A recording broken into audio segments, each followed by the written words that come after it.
And we're getting there. Hang on. Give me a second. We'll get this all figured out. Showing the camera and everything. All right, here we go. Hi. And I am not Longshoe. So, John here, you there. Thanks for hanging out as you always do. It is a Monday. It is a Reaction Monday, which means we dive into what happened over the weekend, which means we're also down to the Final Four when it comes to the cup that the world is chasing after. And we have our Monday experts coming in to discuss. Abe Gordon, 92.9 The Game, is going to be dropping by when it is going to be the two is going to be the normal two that we have. It is going to be Abe Gordon of 92.9 The Game in hour number one, and then Bart Keeler is going to be joining us in hour number two to kind of break everything down. We've got a lot of stuff that is on the books that we've got to get into.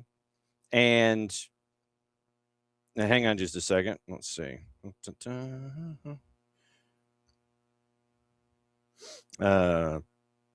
see. That there. All right, so that's our rundown. It's going to be those two here on Monday. Abe Gordon, 92.9 The Game, coming up here in just a little bit. It's going to be Bart Keeler.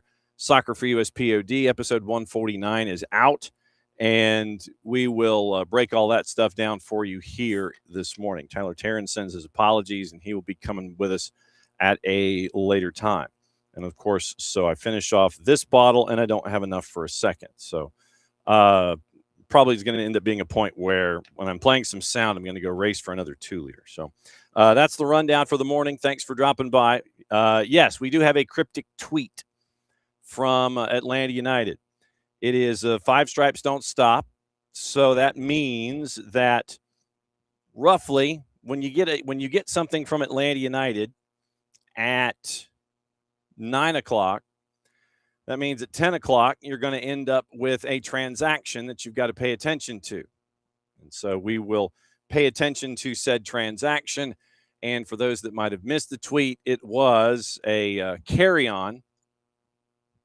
And it was heading into an Atlanta United van, relationship and geography unknown. So keeping an eye on all of that stuff. Looked like it was a Paraguayan flag. And we do know the rumors that are out there, at least according to our friends at Transfermarkt. And so it is, let's see. So, no, stop.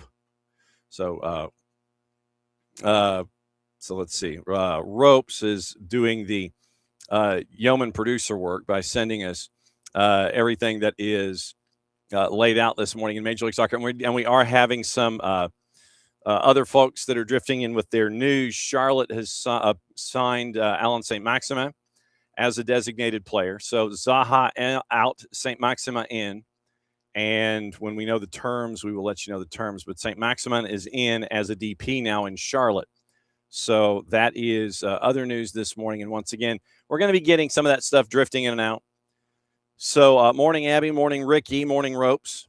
And you got Atlanta with a cryptic tweet at 9 o'clock. So at 10 o'clock, we'll keep an eye on it. And Charlotte has signed Alan St. Maximin. So that would be the early news of the morning. The early news. So the rundown for the day, obviously, will drift in and out of the tournament. We've got some other stuff going on involving postseason bids in a bunch of leagues in and around the footprint. WPSL Georgia Impact is in the Final Four. They'll be heading to Kansas City this weekend to determine the national champ in the WPSL. We'll get you the highlights of that from the weekend where they were in the conference, the South Regional Final against Pensacola FC. We got the highlights. Maddie was on the call for those, and so we'll have that for you as well in hour number 2, or maybe in hour number 1. We'll kind of clear the decks maybe in hour number 1 and drift our way through it. So what I have on the list is obviously the twos. We've got a lot of stuff going on overseas. We have coaches who have been dismissed and or coaches who are taking over positions for folks who have been dismissed. We've got the U20s. They are down in Fayetteville. They have another couple of days in their training camp. They had a match yesterday. Jason was on the call for that one. we have your highlight there. So it's also Chad Gabert has his World Cup player impact ratings after the final 8. We'll go through those this morning as well. We got to talk about the twos. We've got your AST rewind, and we've got the tour of all of our favorite light poles when it comes to all of the news and information, whether it's Ornstein, Jacobs, Tommy Scoops, you name it, it's all on the board. So that's what's going to be dropping in for all of us here this morning. So that is the rundown for today, and we'll see how your brackets are busted, and we'll see where it is. So Abby is in this morning, and so it looks like possibly, and so we're leaning in the Junior Alonso direction, and so that is the conventional wisdom on the Twitch pitch. When it happens at say 10 o'clock or 9:55 or whatever, then we will break down the history of the incoming individual who for another 50 minutes or so technically 43 minutes. 43 to 48 minutes is alleged. So Atlanta United is allegedly making a transaction with a cryptic tweet. So we bring in Abe Gordon, who is properly hydrated. At least he was off camera. Yeah. So saw the big jug, and so are you properly hydrated this morning? No, probably not. I drank as much as I could post run, but it'll take most of the day to get back what I've lost already. Yes, considering how thick it is, and I will use that word outside this morning. We have our cryptic tweet from Atlanta United. 5 stripes don't stop. We have someone with a travel bag that is rolling it into an Atlanta United van, and there is a Paraguayan flag scarf wrapped around the carry-on piece of luggage. And so, anticipating at 10 o'clock or shortly thereafter a transaction for Atlanta United. Charlotte came in this morning and signed Alan St. Maximin to a DP deal. So we're getting ready for MLS being back. I guess for the second half of the season. We've got the Final Four in the World Cup. Where, sir, a positive, would you like to start? Are we sure that's not just Miggy's suitcase rolling back into town after the World Cup? I mean, it could be, like I said, it's a Paraguayan flag scarf that is attached, so it could be any number of things. Usually with a 5 stripes don't stop, there is an incoming, and so who knows? But yes, you do have a point. Here's where I'm at with all that. Like, we've had enough transfers in recent years, John, that have disappointed once they arrived. That it's tough for me to get excited right now about whoever they're bringing in. Like it sucks, but like I'm more of just the wait and see approach, not just name or is it spoiler this guy that guy, but like also does it work with the team? Does it improve? Does it make us dangerous in any sense? Because we've just had too many of those that have come in and not been that. And so a little tough to get excited right now. I know we return to action on Friday, and, you know, we've seen all these world-class players. We now have to build back towards MLS play. And we all watched the friendly. What was that? Thursday morning. And so we'll see. You know, KC's not very good, so tough to tell what you learned there. Some interesting things with the formation and where Latte Lot was and all that, but we'll see if it plays out that way come Friday night. But it just throw whatever rumors you want at me. Like, do you know what name you'd have to throw at me for me to like legitimately be excited and be like, yeah, like this guy's gonna come here and wreck the league, Johnny Manziel style? Like I mean, you're talking about like go down the golden boot list right now at the World Cup. And by the time you get to like 7th on the list, I'm like, we'll see. Like if they got Oyarzabal off of Spain, that was the name I had. I'm just like, I'm like, I don't know, maybe. But like anyone above him, you know, you could bring me Jude Bellingham. I'd be pumped about it. But yeah, like it's unfortunate that's where we're at. But I just have a tough time getting hyped for. You know, after 2+ years of being hyped and watching the essentially not provide what they were paid for. Oh, understood.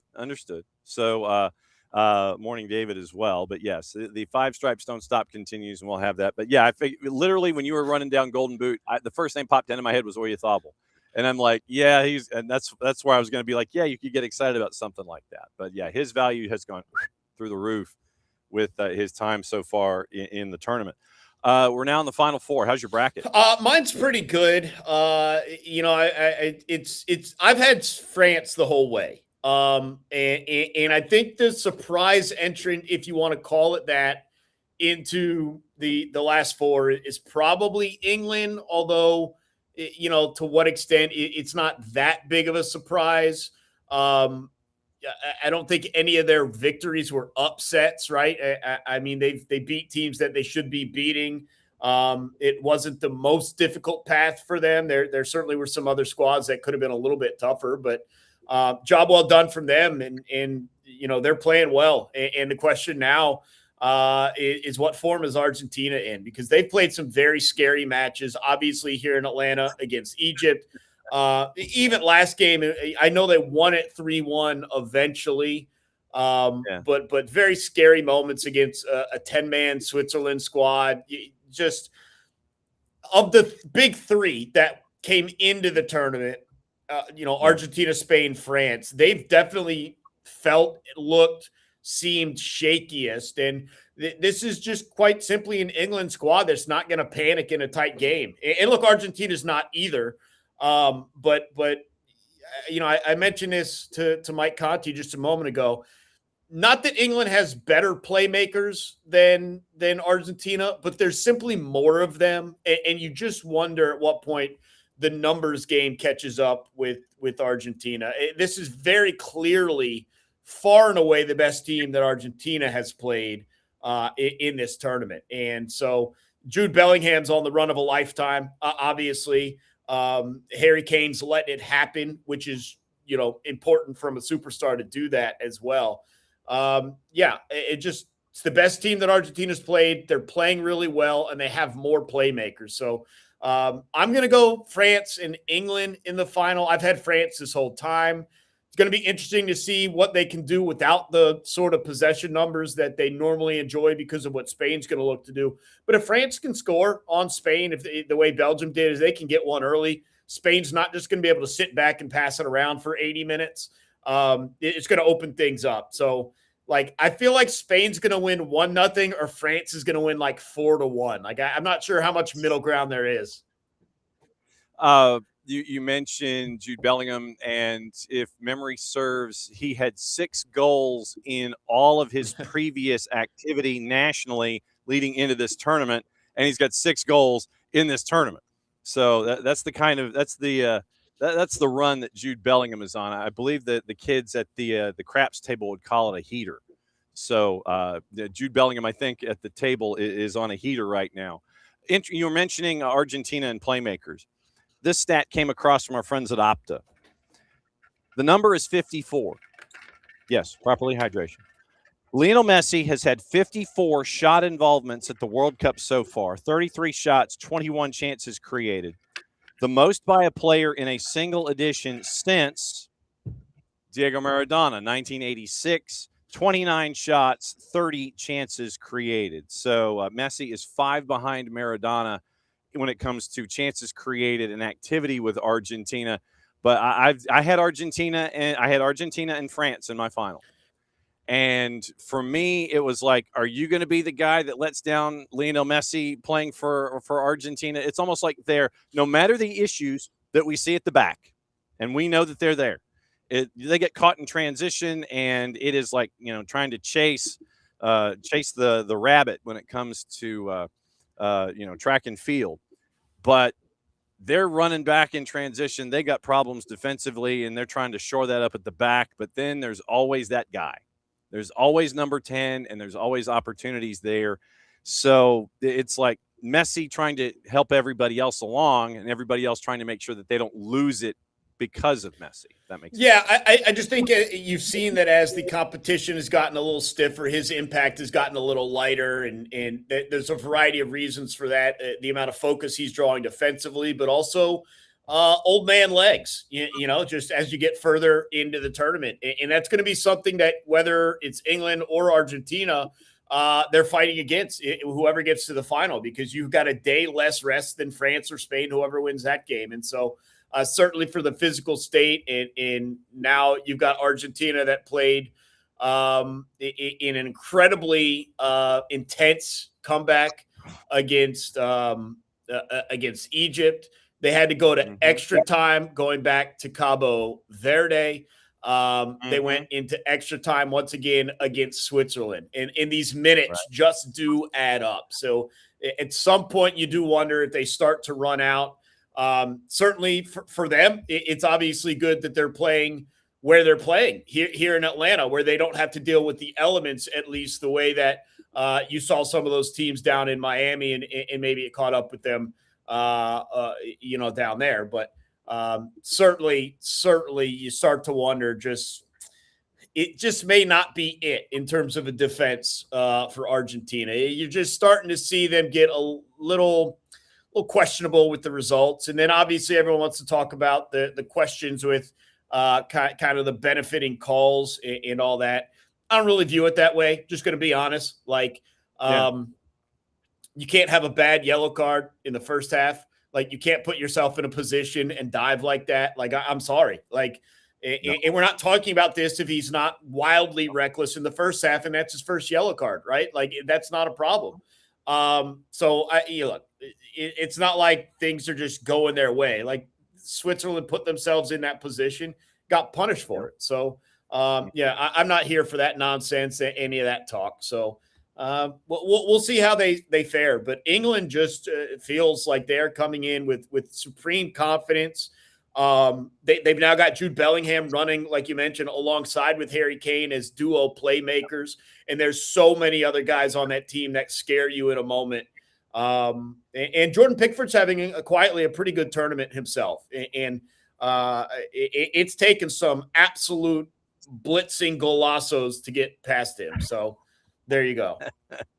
Well, yeah, and the issues that Argentina is having at the back, England is having at the back because of injuries and suspensions, Jarrell Kwanzaa and such. So you're having Lionel Scaloni and you're having Thomas Tuchel sit there and try to figure out, okay, you know, where do I put the athletic tape on this one? Where do I put the athletic tape on my back line? Where do I, literally, and these are coaches that are having to figure out all this stuff on the fly. And I mean, everybody's sitting there saying, okay, Argentina, England. Yeah, it is the present. Well, it's like the past and the present, where you're looking at the other matchup and they're going, yeah, that one should be the final. You've got in this one the 4 top seeded teams. This is just like March and April, where if you fill out your brackets, when you do a bracket for entertainment purposes only in March and April, how do you fill out your bracket?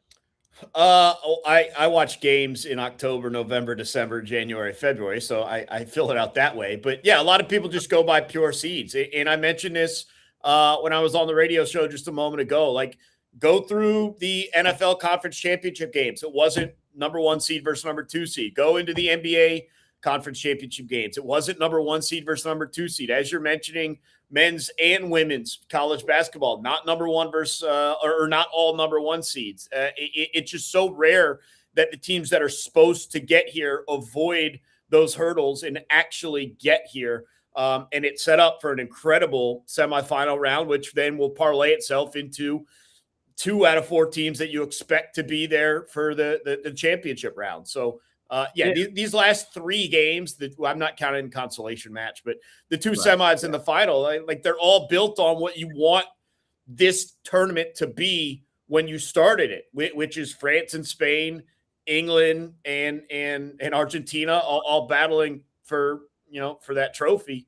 And it's great to have, we talk about in every sport, it's great to have like the Cinderella runs and all that, but realistically, no one wants that to be there at the end of it all. With respect to Egypt, like, people would not be hyped if it was England, Egypt, and England thrashes. If England's going to thrash, they're going to do it against Argentina.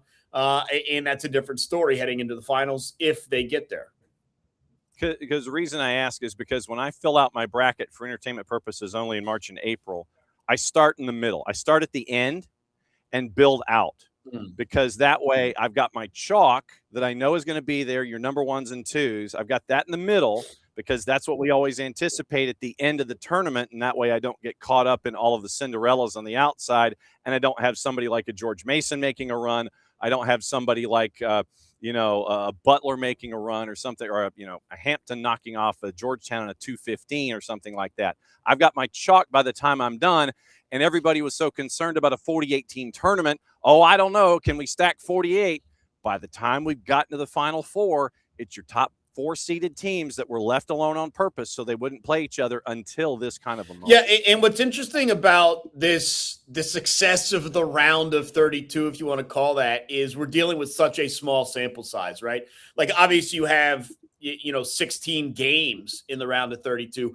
You've only got 1 year's worth or one tournament's worth of a sample size. And so it went incredible this year. We all understand that. I don't think there's much to deny that, but who's to say a different year you're not getting a bunch of 5-1 blowouts and you're getting a bunch of just cupcake games where they're over 10 minutes in, it's 3-0, some powers beating up on some Island Nation, and then you're like, all right, well, like maybe this wasn't such a good idea. So yeah, it's tough to judge right now, but I think it's obviously worked. I know he said it. He was asked a direct question, but the idea of 64 has now come out, and so we'll see. I think there are steps to be taken. Let's put it that way, but it'll be interesting. I do think you start to really water down some stuff when you get to 64. Group size, group power, a group of death, I thought was kind of vacant this year because so many third place teams do advance. Would taking it to 64 maybe even things out, maybe a return to that, or would it water it down even more? It's tough to say, but I would not want to make a jump to 64 already. I would play at least one more with a round of 32 and go from there.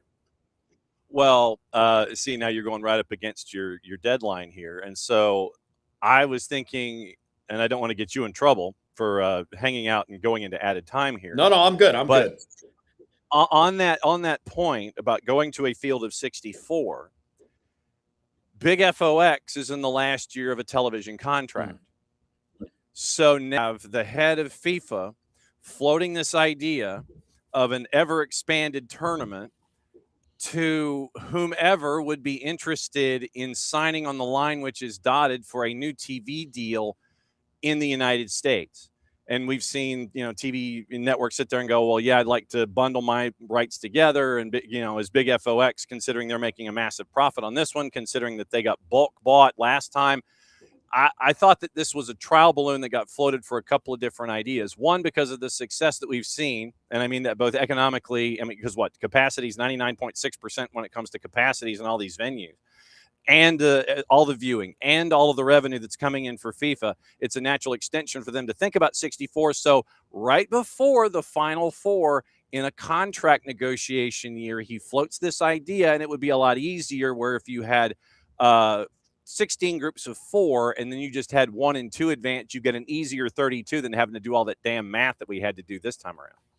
Yeah, and the other thing that I think is wildly miscalculated is the lack of, I call them off-year tournaments, but we should see the African Cup of Nations. We should see Euros more. Like, if you're building towards the World Cup, whether it's 32 or 36 or 54 or 48 or 64, however many teams you want it to be, familiarize this country and others with the teams that are going to be represented there. I never understand why, if you're Fox, and I know the contract's running out, why you showcase the World Cup and then someone else has Euro and no one's showing the Africa Cup of Nations. Like, Africa put 9 out of 10 or 10 out of 11 teams into the round of 32. Like, people are now familiar with half of the countries that are playing. You should build off of that, but it kind of just goes away. And then 4 years later, we're like, oh, is this Africa team good, or is this one of the worst ones? Like, no one knows. It's like there are ways that you could educate on that quite easily. So it still feels like sometimes these networks, and I know they have other programming, but it still feels like they're 1 foot in, 1 foot out on soccer. And the foot that's in is only in every 4 years. And so we need to find a way to modify that a little bit. You ain't kidding, my friend. Broadcast plans for Friday in Nashville. Well, you'll be in Nashville. I'll be in the Kia Studios here in Atlanta. Oh. So we've got pregame, postgame. Obviously, Atlanta United kicks it back off. I think it's at 7:00. There's a TV schedule, and Big Boy Fox has decided to showcase to all of the audience enjoying the World Cup. That sounds like it's going to be an added 20 minutes. It might be the super hyper mega kickoff. It will be. So we've got that. And then also I'm looking forward to Sunday. I'm going to be there in South Downtown in the green area there, getting you set for the World Cup. I've got a show 2 to 6, but we'll be talking a lot of World Cup in that first hour, and then everyone can go ignore me for the 2 hours that follow. I'll be updating the game, but we'll be out there. So looking forward to Friday. MLS is back in action, and then Sunday, obviously a World Cup final, and I'm sure the watch parties all over the city will be huge, but you know which one I'll be at. So looking forward to it. Yes, sir. We will be seeing you there at Soto. And as always, it's great to have you batting leadoff all week long with us here on the morning show. Appreciate you, my friend. You got it, John. We'll see you soon. There he goes, Abe Gordon, 92.9 The Game. And yeah, when Abe started drifting into the idea of, okay, field of 64 and all this kind of stuff, I was like, yeah, we need to go here. As he said, it was floated by Gianni Infantino about going to a field of 64, considering the success that has been seen in this tournament when it comes to the competition and level of play and all that kind of stuff. And to answer the question about the field of 64, like I said, I think that you would have an idea where it would be 16 groups of 4, and then it would end up as the top 2 teams. But yeah, when you had the idea, and I think you can pull this off. I think you can. And I'm fairly certain that is what part of the negotiations are going to be now with a television partner / streaming partner for this particular tournament. Hey, you saw what happened with 48. You saw the you saw the engagement, you saw the involvement, you saw how the host countries in the 26 tournament embraced the idea. So now it is time to take it to the next stage, if not in 2030, in 2034. So my guess is that the winning network, regardless of where it is going to be in a situation of either going out of the blocks into a field of 64 or having one more cycle of 48, then going to 64 for their second World Cup broadcast. I don't think that you're going to have a streaming partner or a broadcast partner. Let's phrase it that way. You're not going to have a broadcast partner that's attached to a product unless it's a part of the escalation of the field of 64 teams. And that's kind of and if it happens in the second tournament in that brick that is sold to your broadcast partner, so be it. If it is the broadcast partner that comes in and is 2030, like I said, it might be a one tournament trial balloon with a broadcast partner, or it could be one more of 48 and then going to 64 in 2034. And that would be the second tournament attached to your broadcast partner in that deal. I don't think that the field of 64, whenever it happens, is going to be part of the codicil section 25, subsection A, line 3, page 402 of this contract. Yeah, you're doing the field of 64, whether it's first or second, as a part of that grid. I think that's going to go down. Ricky Ricardo has Jose Mourinho getting a Netflix doc. I hope it's like the one where he's the fortune teller, and he's just telling like fortunes. That commercial I thought, which was actually pretty funny. So if he just sat in the stands the whole time and said, okay, and then we're going to win the second, then we win the third, 3-3-3. That, if we just did that for the and turn it into a sitcom for like 30 minutes. So I think that, and Abby, you are absolutely correct. The noise level on Wednesday, look, the noise level on Tuesday is going to be out of control. The noise level on Wednesday is going to be completely out of control. Nothing like getting a phone call on your landline. And the beauty of, and this is me stepping outside for a second, we still have a landline here because of folks of a certain demographic that still attach themselves to landlines. And our cable system drifts into letting us know it has the caller ID on the television screen. And it's always interesting to me to sit there and see who is using the landline and who doesn't know really how to get in touch with us here at Office HD. It's a funny observation. And that funny observation is opening kickoff, brought to us by our friends at Black Pitch Coffee and blackpitchcoffee.com. Starting your day with the most important stories in the game, the right way to start your morning. Black Pitch Coffee, part of the SDH community, showing up at events all over Atlanta. Try their home blend made with beans from Brazil and Guatemala, heavy bodied, notes of walnut, semi-sweet chocolate, and a rich world-class finish. Opening kickoff powered by Black Pitch Coffee and blackpitchcoffee.com. And to Abe's point about AFCON and how you can keep an eye on that, you can get that at BN Sports. And where can you get all the BNs? You can get that at Fanati's, fntz.co/soccer down here. You get all the BNs. You get Middle East. You get North Africa. You get AFCON, WAFCON. You get the CAF champion. You get the Champions League. You get all the World Cup qualifiers. You get Libertadores. You get Sudamericana. You get all of their European League play in France and Turkey and Poland. Poland, by the way, was crazy this past year. You also end up getting a TIC out of Argentina, which means you get Copa Argentina. You get their coverage of the Argentine national team. You get CDO Plus out of Chile, TVV out of Venezuela, unless you have a cable system that already has it. Then you don't have to buy it as an add-on. Not that we're discouraging that, but if you have a certain cable package, it's already there. You can get Liga 1 Max Pro out of Peru. You can get, what else am I forgetting? Like I said, Libertadores, Sudamericana, ties to Tigo Sports, ties to CATV, and all of the A and B, a lot of the A and B divisions in South America available for you in one place. And keep an eye on AFCON and WAFCON at BN. And to Abe's point, come in as educated as humanly possible when it comes to the African continent, other than subscribing to our friend Ali Howarth's Substack. Then you can do that at Fanati's, fntz.co/soccer down here. That link is important. It helps them out, it helps us out, and it helps you out with your streaming services and all the matches that you want to see around the planet.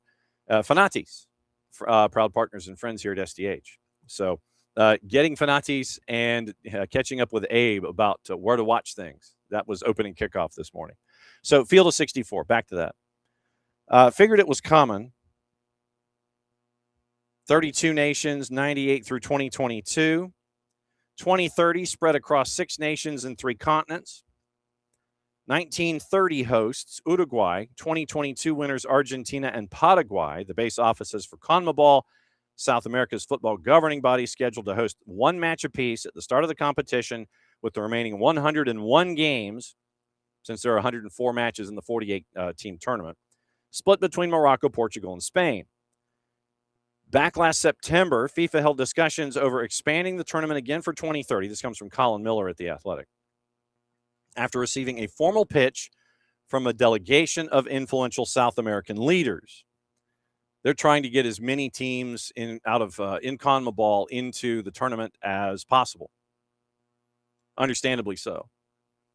For the 2030 tournament, and this would be part of the rationale for expanding to 64, is that you probably would get every member of CONMEBOL into the tournament. You would have the 10 teams or so, or you might go to 12 if you are in the African continent. Europe obviously would expand. You would probably end up getting more from CONCACAF, because as CONMEBOL goes, CONCACAF will follow here in this hemisphere. So Infantino with Blue Win, Swiss media outlet, quote, it, meaning a 64-team tournament, Definitely an issue examined and discussed in the relevant committees after this World Cup. He reiterated the tournament was for the whole world, not just Europe and South America, end quote. He continued, Infantino. Every nation should be allowed to dream of participating in the World Cup. You can see that the quality of the teams is extremely high, and it's getting higher and higher all over the world. If you don't give smaller countries a chance to participate in the World Cup, they'll lack the incentive to keep improving. And we've seen this in the women's side. And I'm sure that there were folks this time around that were wondering, okay, if we go to 48, are we going to have the moments like we had when they expanded the Women's World Cup, where you had double-digit goals scored against teams from Asia, and once again they qualified through the rules of engagement. But when you go up against higher quality competition in group stage, you get those kinds of moments. And I'm fairly certain that there were a lot of folks going into this tournament that you're going to sit there and go, yeah, we're going to get blowout city, and it's not going to look pretty, and it's not going to benefit the game. But I would always maintain that if you don't expand the field, then how do you grow the game? That would be my larger point in all of this. If you just keep it at a set number, and I'm putting the economics to the side. Economics we know about, we've talked about it. Economics are there. I'm trying to think, was it the 2019 where we had, was it in France where we had the group stage and we had some big blowouts? Because I'm trying to think. And then the one team had scored, and it had completely and totally, it had made that tournament for that team. 8 goals against for South Korea and South Africa and Jamaica. Jamaica lost 4-1, and they lost 5-0, and they lost 3-0. It wasn't Argentina and Scotland. It wasn't New Zealand. It was the Thailand match. That was the one that I was looking at. So Thailand in Group F in 2019, and we'll bring this up with Bart when he joins us in about 20 minutes. If you remember in Reims, in the matchup with the United States and Thailand, it was 13-0. And those were 13 of the Thai 20 goals allowed in Group F back in 2019. Alex Morgan had 5. Rose Lavelle had 2. Sam Mewis had 2 goals each for Lindsay Heaps, Megan Rapinoe, Mallory Swanson, and Carly Lloyd. So Thailand gives up 5 to Sweden, 2 to Chile, 13 to the United States. And so that was, when you have a tournament like that and you have a result like that, you wonder, obviously, if you're growing the game. I would posit, and like I said, this is me walking through it, is that if you didn't have teams like Thailand in the tournament, and like I said, we'll talk to Bart because of him going to the Women's World Cup in 23. So this might be our leadoff topic this morning with Bart. If you didn't have those moments, how do you grow the game? Like I said, I'm pulling the economics and the rights fees and the TV out of it. If you don't expand the field, yes, Philippines give up 6 to Norway in 23. Then you have Zambia giving up 5 to Japan and 5 to Spain. Then they beat Costa Rica in match number 3. This is in 23. Then Vietnam gives up 3 to the U.S. They give up 2 to Portugal, and then they give up 7 to the Netherlands. Panama the same way. They give up 4 to Brazil. They lose in a shootout with France. It was 6-3. And then you lose to Jamaica 1-0. So it's teams like that and growth like that if you didn't have it, then you wouldn't be able to continue to grow the game. So I get the idea of expanding the field. I think you should, within reason. I think you can handle 64, but you're going to have moments like we had in the Women's World Cup in 23 and in 19. But I would posit if you didn't expand the field, then you're not growing the game, and then you would have 48 instead of 50 out of so little under 25% of the field. So you would have 64 out of 210, so 64. So you're going from basically 23% to about 30% of the field.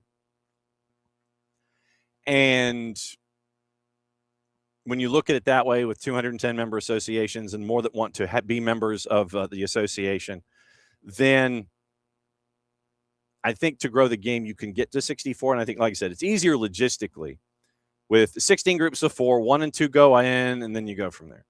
Instead of, third places and math and who's in and who's out. Don't get me wrong. It was exciting as hell, but it's just a little bit more cut and dried. Top two teams, everybody all the way through. So, when Bart comes in about 15 minutes, we'll kind of get into this a little deeper. But Infantino in the interview said that expanding the World Cup to 48 was 100% a success. Expansion faced criticism from participating nations. Ghanaian head coach Carlos Queiroz said after the group stage, it has devalued the qualification process and turned the tournament into something vulgar and ordinary. I would maintain that it's not vulgar and ordinary. I think the results themselves would give you that impression. But devaluing the qualification process, I think look, you look at CONMEBOL right now, it's still going to be cutthroat no matter how many teams would make it in through the mathematics of the tournament on the men's side. So I think that with all due respect to Carlos Queiroz, he's not 100% correct here. Infantino and FIFA had previously commissioned a feasibility study into holding the World Cup every 2 years rather than 4 before shelving that alteration. That would not have gone over well. That would have been, you're really screwing up. You want Carlos Queiroz to get mad? Doing it every 2 years would definitely spoil the qualification process. Literally, it's like running for the House of Representatives at that point. That's literally what you're doing. You're running for the House of Representatives. You get elected. 6 months later, you've got to start your re-election campaign. That's what doing the World Cup every 2 years would do. Like I said, literally, you are running for the next tournament 6 months into having qualified for it. So if you go in the tournament, literally 5 months after the tournament is done, regardless of when you finish and where you finish, you've got to start qualifying all over again to go in a 2-year cycle. That would have been folly. Mercifully, that got shelved. So Ignacio Alonso, Uruguayan football official at a FIFA Council meeting in March of last year. Proposal was spontaneously raised during any other business section during the meeting. Then last November, Alejandro Dominguez, president of CONMEBOL and a FIFA Veep, described the 64-team tournament as his dream, claiming such an expansion would unite the world just once. South America would be locked out from hosting duties until at least 2042, as FIFA's hosting stip dictates a continent can only stage the World Cup once every 3 editions. This means South America would be the primary host for just one World Cup in a 64-year period, 2014 in Brazil. Expanded tournament could mean Uruguay, Argentina, and Paraguay could host a full group each rather than just a match. Alexander Sefrin dismissed the proposal as a bad idea, saying it would damage both the tournament itself and Europe's qualifying competition. Man, your qualifying competition is all over the board. I think you're in Nations League Group C now, aren't you? That's why I'm wearing my San Marino sweatshirt today. North American counterpart Victor Montaliani at CONCACAF holds a similar view, saying it was, quote, not a great idea. So Montaliani, when he's asked about it, once again, late September, Dominguez was joined by Santiago Peña of Paraguay, Yamandu Orsi of Uruguay, AFA chief Chiqui Tapia, and Paraguay and Uruguayan counterparts Robert Harrison and Nacho Alonso. And so that extraordinary Congress had the 64-team tournament posed as an open question in the Centenary World Cup. 64 teams, 211 national teams. I thought 210, but it's 211. So Victor Montaliani said it's not a great idea. We haven't even kicked the ball for 48. This is back in September. And obviously they can study all they want, but it just doesn't feel right. Any decision to expand the tournament needs to be debated and approved by the FIFA Council. 2030 is the most sprawling to date. 3 continents, 6 countries. The workaround deemed insufficient by the South Americans, each getting 1 game, Paraguay, Uruguay, Argentina, before the remainder of the schedule is split amongst Spain, Portugal, and Morocco. And once again, that gets back into the whole thing of if you host this go-around in 2030 and get more matches, then you would only have that one hosting outside of 2030 in a 60-year period. Asia has hosted 2. CONMEBOL's minimal involvement in the 2030 competition has potential to lock them out of 2034 and 38. 6-nation, 3-continent tournament for 2030 perceived by as many as being a useful outcome for Saudi Arabia, which secured a clear path to 34 as 3 confederations, UEFA, CONMEBOL, and CAF, were locked out by hosting 2030. CONCACAF nations unable to bid for 34 because of the North American bid this time around. And so now the South American contingent wants to expand it to 64 teams. See this as a once in a 100-year opportunity, according to Dominguez. And so that was Adam Crafton when he was writing on the extraordinary meetings back in September. But that is where that's where we are. Under the idea of a 2030 tournament going to a field of 64. Just don't go to a field of 68 and have like 3 qualifying games or something in the Dayton, Ohio equivalent of wherever you're hosting the tournament in the future. Just don't go to 64 plus 4. Don't feed them into each region. If you're going to stick with 64, that's fine. Don't do like the 60. Don't do the Dayton Tuesday before the tournament starts and turn it into a wild card situation. 64 out of 211 would be going in. And 6 over 21 is what? Divide by 3, 29%. 2 out of 7 is 286 batting average. If you hit 2 out of every 7, you're batting 286. So you're in that neighborhood. 28.5%, 29%, so on and so forth. So that's the rundown. But then you add into it what we were discussing with Abe, and like I said, we'll work forward here a little bit. But you work with the idea of a new broadcast partner coming out of this deal, expanded tournament. You got to handle it. You got to know how to handle it. And it's probably the whole carrot and the stick approach. Hey, we're going to give you more ad inventory. We're going to give you more matches. We're going to go to a field of 64 to make up for the fact that you're going to be paying us billions of dollars for the 2030 and probably the 2034 tournaments. So that, to me, is where the give and take is going to be here. FIFA is going to be asking for the metric crap ton of money for 2030 and 2034. They're going to expand to 68. It gives the broadcast partner more opportunities to make ad revenue should they see fit to, or however they wish to handle the programming. So keep an eye on both of these elements, and we'll see where it goes. But do not be surprised if it goes to 64. South America gets more matches out of the deal, and the final is now being bandied about between both halves of this equation.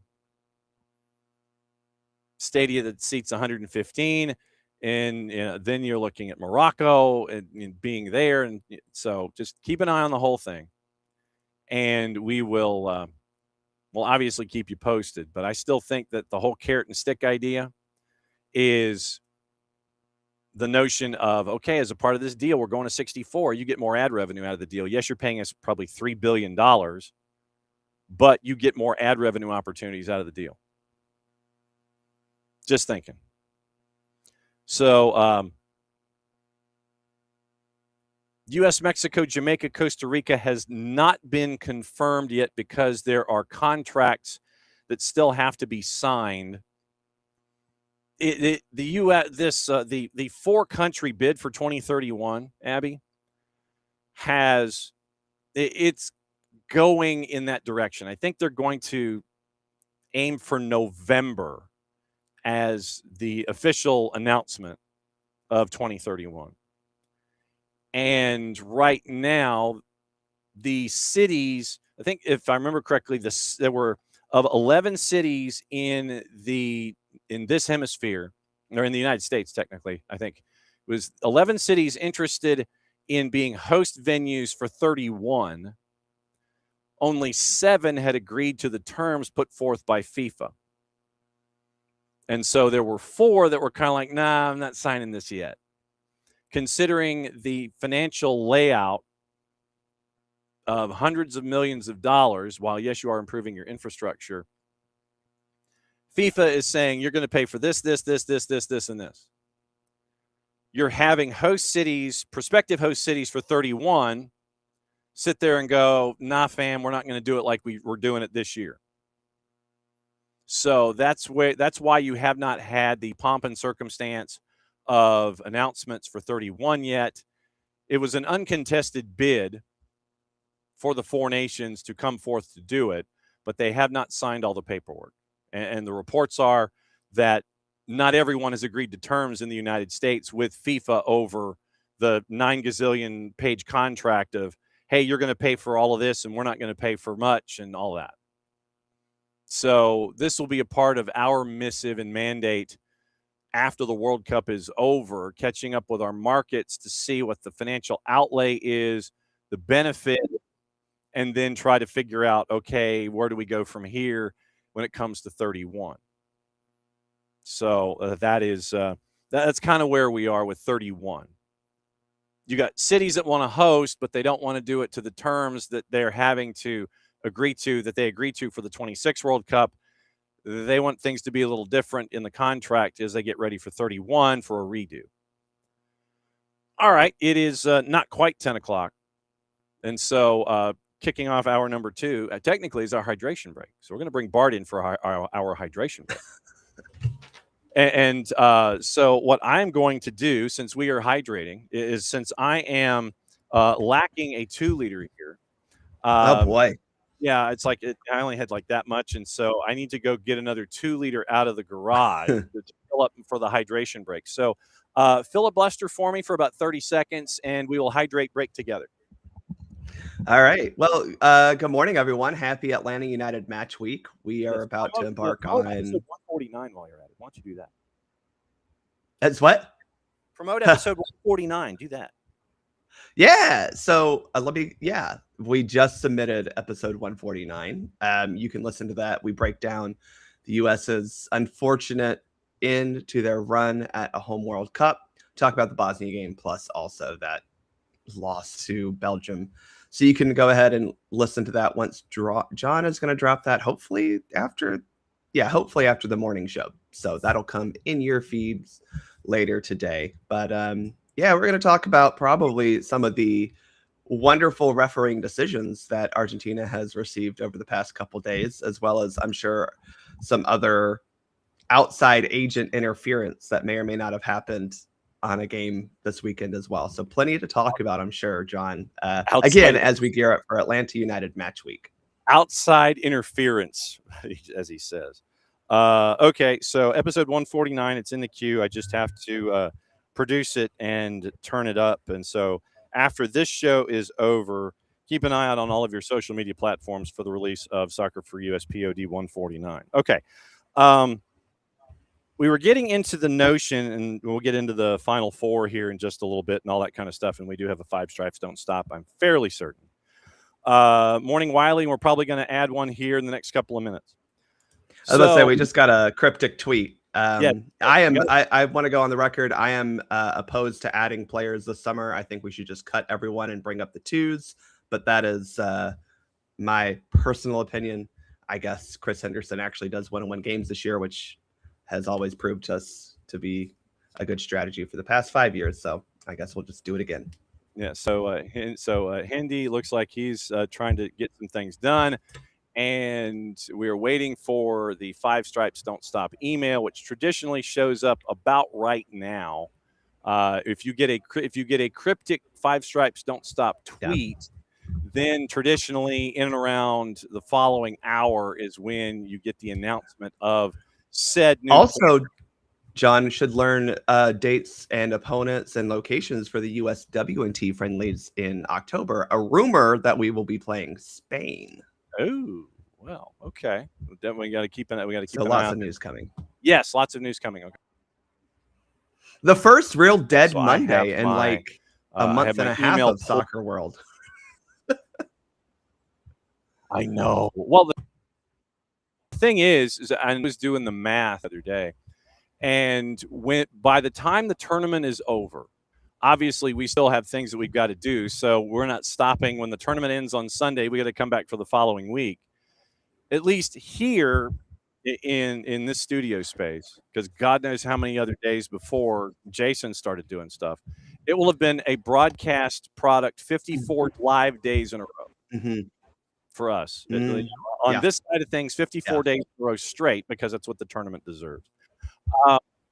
The field of 64. I was getting into this before you wandered in this morning, and Abe and I were talking about it a bit. Gianni Infantino has said in a past interview that he's looking at the field of 64, and which means it'll happen. Yeah, and I had mentioned that, outside of the idea of having basically 29% of the entire world chasing after a trophy, you're also in a contract year for a broadcast partner, at least in this hemisphere. Yep. And so that to me means yes. So that whatever broadcast partner wants to step up to the plate, you're going to be getting a field of 64 as part of your gig.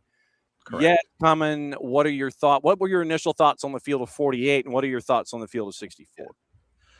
Okay, so I'm going to say something slightly controversial, but I think I like the field of 64 better than 48 because you cut the field in half to get to a field of around a 32. And I do feel like that's something that is a valid critique of a 48-team tournament, that when it's all said and done after group stage, you don't really eliminate that many teams. Right. I don't think that okay, I'm going to bring this to the US because I think this is a point that we did not make on episode 149, but I think it's something that mainly we just didn't feel like it was the time to make it, but something that is to be considered. Had the US played a round of 16 match in previous editions of the tournament, we would have played a number 2 finishing team. We would not have played Belgium. So the fact that we did end up playing a group winner may not happen in a field of 64. Who knows? I don't know how they would put it up, but my guess that round would be 16 groups, 4 in each group, top 2 advance. So if you win, then you're playing a 2.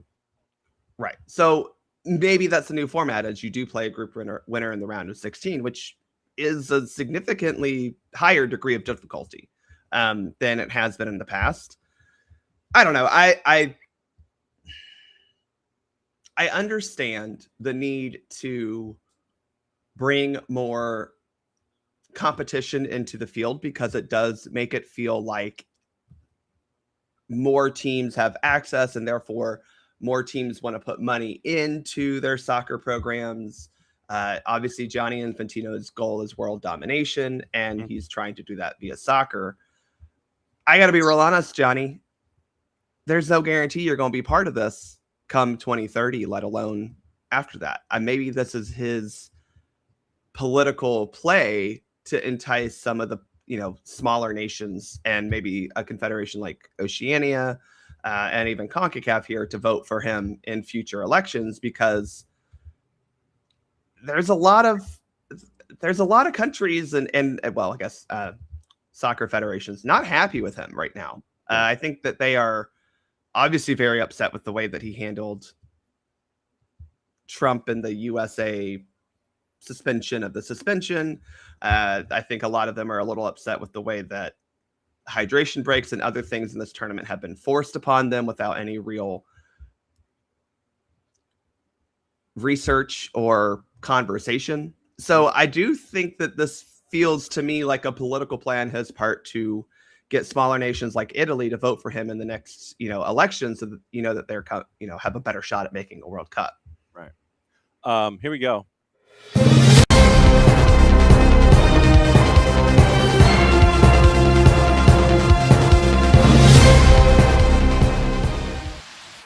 And it's your breaking news. It's not the Atlanta United. The Dateline Atlanta. Reigning Olympic champ U.S. women's national team returning to the field 2 October matches against Spain in what, and this is from the release in and of itself, 2 highly anticipated matches. USA hosts Spain at Audi Field October 10, 2:30 in the afternoon, Washington, D.C., and October 13 at Subaru Park in Chester, 7 o'clock Eastern time, and matches are presented by different partners in each match. October 10 at the home of the Washington Spirit features a pregame retirement celebration for Crystal Dunn, who was the NWSL playing for the Spirit in 2015. First 2,000 fans get Crystal Dunn commemorative special edition bobbleheads. That's cool. I love that. The matches against Spain will mark the USA's first matches in just over 4 months after a long break for club action following the June matches in Brazil. Quote from Emma Hayes, referencing of Spain. Tickets pre-sale July 14, July 16. So you have the sum total of 1 day and or 3 days to get your tickets for both of those matchups at Audi Field October 10, Subaru Park October 13.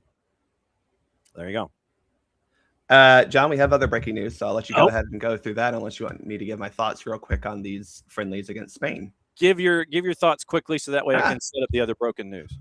This is awesome. I love watching us play high caliber competition. Obviously, Spain is still ranked #1 team in the world right now in women's football, which is deserved. This is a marquee matchup. My only complaint, wish one of these was in an NFL-sized stadium. Audi is well, if you've heard me talk about Audi, you know my feelings about Audi Field. But both of these are pretty small venues. I mean, even compared to MLS stadiums. So I'm a little sad that we don't get a bigger stage, literally, for the 2 best teams in the world. But this is a fantastic get for the U.S. Obviously, we have qualification tournament at the end of November, beginning of December.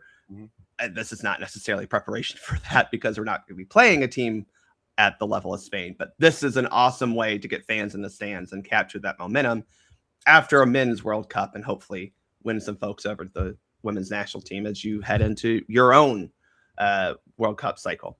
Yes. Other breaking news.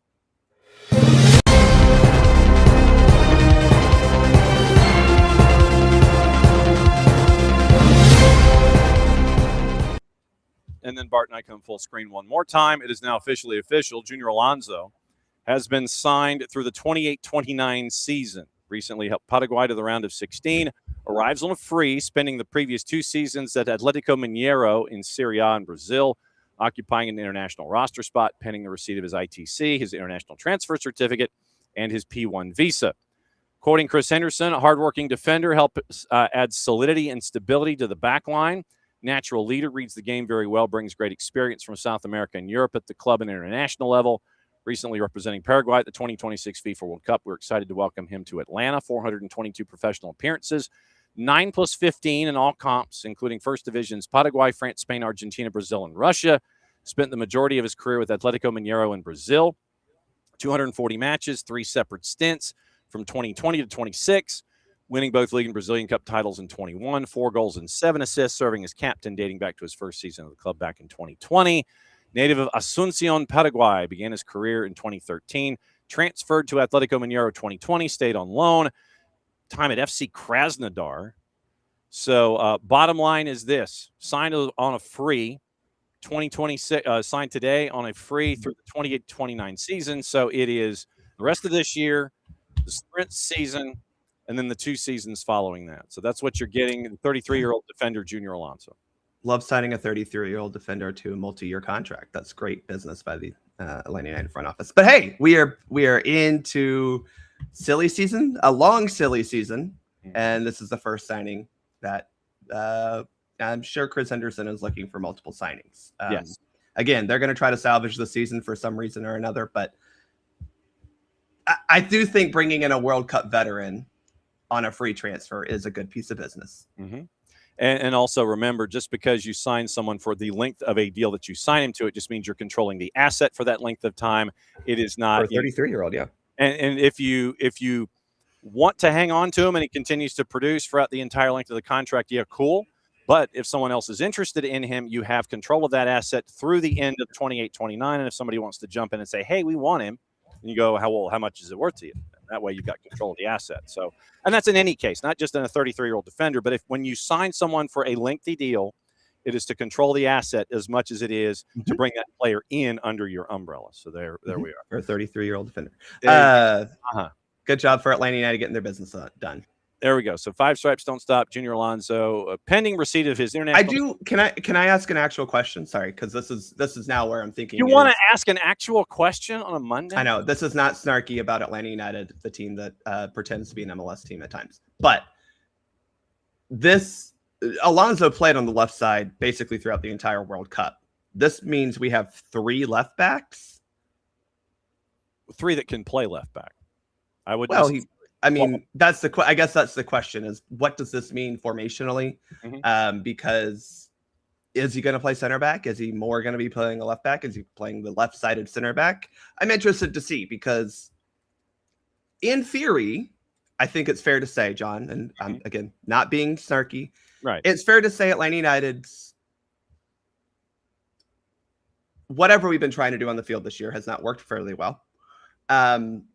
Maybe this could signal some sort of a formation change in a sense for Atlanta United, and possibly a 3-back system is now a little bit more viable than it has been previously, because you actually bring in someone who's probably good at that position, or not good, experienced at that position. Just an interesting, thought process now that we see this signing, because we'd also know there's a couple other center backs supposedly around the team. So slight question there. Yeah, they are circling in the orbit.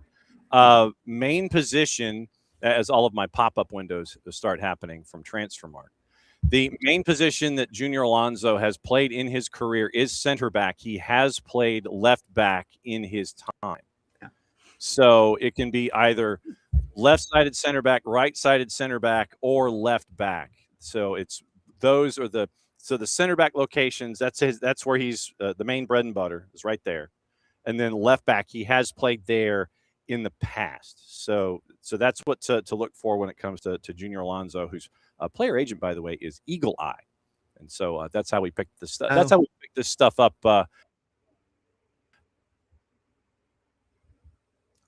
from our friends at Transfermarkt. Then we can sit there and say, okay, is there any commonality? So we do an account on the gram or the Insta, as the kids say. So we'll keep an eye on that.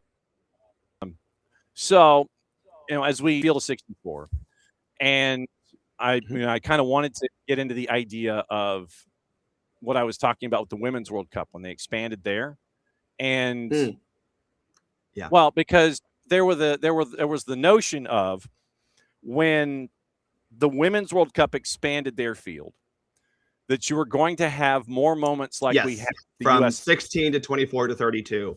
Right. Yeah. That you were going to have more moments like we had with the U.S. and Thailand in the overall.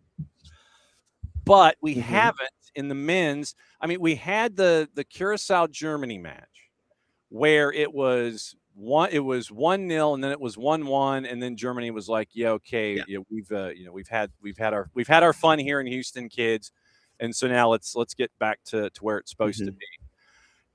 I don't know, going from 48 to 64, logistically, you should be okay. 16 groups of 4, you move 1 and 2, so you don't have to do with math. But maybe at 64, we have more of the challenges and more of those quote unquote Thailand USA results than we've had here in the tournament where we've had 48, where we really haven't had. I mean, Tunisia was one, but they were a dumpster fire, and that's insulting to dumpsters, I know. They were just off the rails completely as a group, and there was internal strife and everything. Curacao came in, had their moment in the sun, and then Germany was just kind of like, yeah, we're done. So maybe we've bypassed Thailand v. USA Women's World Cup in the field of 48. Do we get that more at 64, I'm guessing? Well, I think you have to wait until you see where these teams will come from, because to your point about Tunisia, it's very fair to say there were a lot of better African countries that were left out, right? I think that's Tunisia qualified, not saying they didn't deserve it. That's not my point here. Just saying that, like, there were other African nations that probably would have performed better in this World Cup than Tunisia. I'm not sure if CONCACAF would automatically get more than the 6 spots, because if you remember, we got 6 spots because all 3 host nations qualified automatically. You know, would that leave room for Costa Rica or Jamaica to finally qualify? Well, Jamaica wouldn't qualify. They'll find a way to not to. But, you know, Costa Rica or Guatemala. I don't know if they would put up a 7-1 result. No offense to Curacao, but, like, you know, I don't think they, or if they do, it would be similar. It just depends on where they come from, right? If you're opening up multiple slots for, say, Oceania. Well, you know, our friends at the Marshall Islands now have a chance to qualify for real. Are they putting up a 7-1 result? Probably worse. That might get into the Thailand, you know, realm, if you will. So it does depend on where the extra spots are coming from. If you're inviting more teams from Europe, Africa, I don't think you're looking at too much of a problem. But when you get into the lower realms of CONCACAF, Asia, and if you invite more Oceanian teams, like, I do think we could reach into that. But even at on the men's side and on the women's side now, it is harder to just beat up on a team like the U.S. did Thailand in that 2019 tournament. The teams are getting better. And hopefully we don't see that, because hopefully that means that teams are putting investment into their youth development, their domestic league, so that you're not having this discrepancy in quality. That would be my biggest concern with the 64, though, is who gets more teams? Who gets more teams, right? Because I know Europe believes they should get, you know, all 64 teams in. True. CONMEBOL is like almost at capacity. Like, are you just going to let all 10 CONMEBOL teams in? I mean, at this point, all 10 of those teams, I think, might be ranked in the top 64 anyway. Again, with CONCACAF, I just, maybe you get 2 more, so you're at 8. I don't think that's necessarily increasing the quality of the tournament. I do just caution, this does feel like Johnny politicking for some votes, because not that he knows he's in trouble, but he's been politicking for votes to stay in power for a while now. And if that means you can get, you know, some more votes from, I don't know, Slovenia, Serbia, and Guatemala, maybe he likes it. I don't know. Well, I mean, if you get a lot of the developing nations, and you don't necessarily have to rely on the power company, the power countries. You get all the little guys together; they're that block for you. And for the record, one team in CONMEBOL is outside of 64. Everybody else, Venezuela or Bolivia? Bolivia, 77, and everybody else is top 50. I mean, that's the question, is where do you, right now they got what, 7 in to the last World Cup? It's 6 plus the qualifier. Plus the one, that's right. So they got 7 that way. So that was your 7th. So we shall see, John. I'm not a huge fan of 64. The only thing I would say is that I like that it would be a little bit more of a easier math to get to the round of 32. But who knows? Maybe Infantino will find a way to make the 3rd place teams get in, and we'll have a round of, I don't know, 48. And then I don't know. Send him to Dayton. It was so it was 5 plus 1. Actually, that is a good point, John. I'm gonna have to say this now. This brings up a point for World Cup hosting that has been on my mind for non-US host countries after this World Cup. Okay. You're going to have to reduce the minimum capacity to 30,000 seats, I think, because even if you look at a place like Germany or Spain or the one who complains the most, England, y'all got to realize that having 14 stadiums above 40,000 that are also up to FIFA standard and would still be at 40,000 plus after the FIFA comes through. I mean, if you remember, Atlanta Stadium's capacity is 68,000, which we all know is in this configuration because you right. have allowances for international media and suites and other things. So you get my point that a 40,000 seat stadium in the Premier League or in the Bundesliga now becomes a 38,000 seat stadium. Yeah. Right. FIFA's going to have to reevaluate. Plus, you're now talking 64 training sites for these nations, which, again, when people talk about Canada not hosting a whole lot,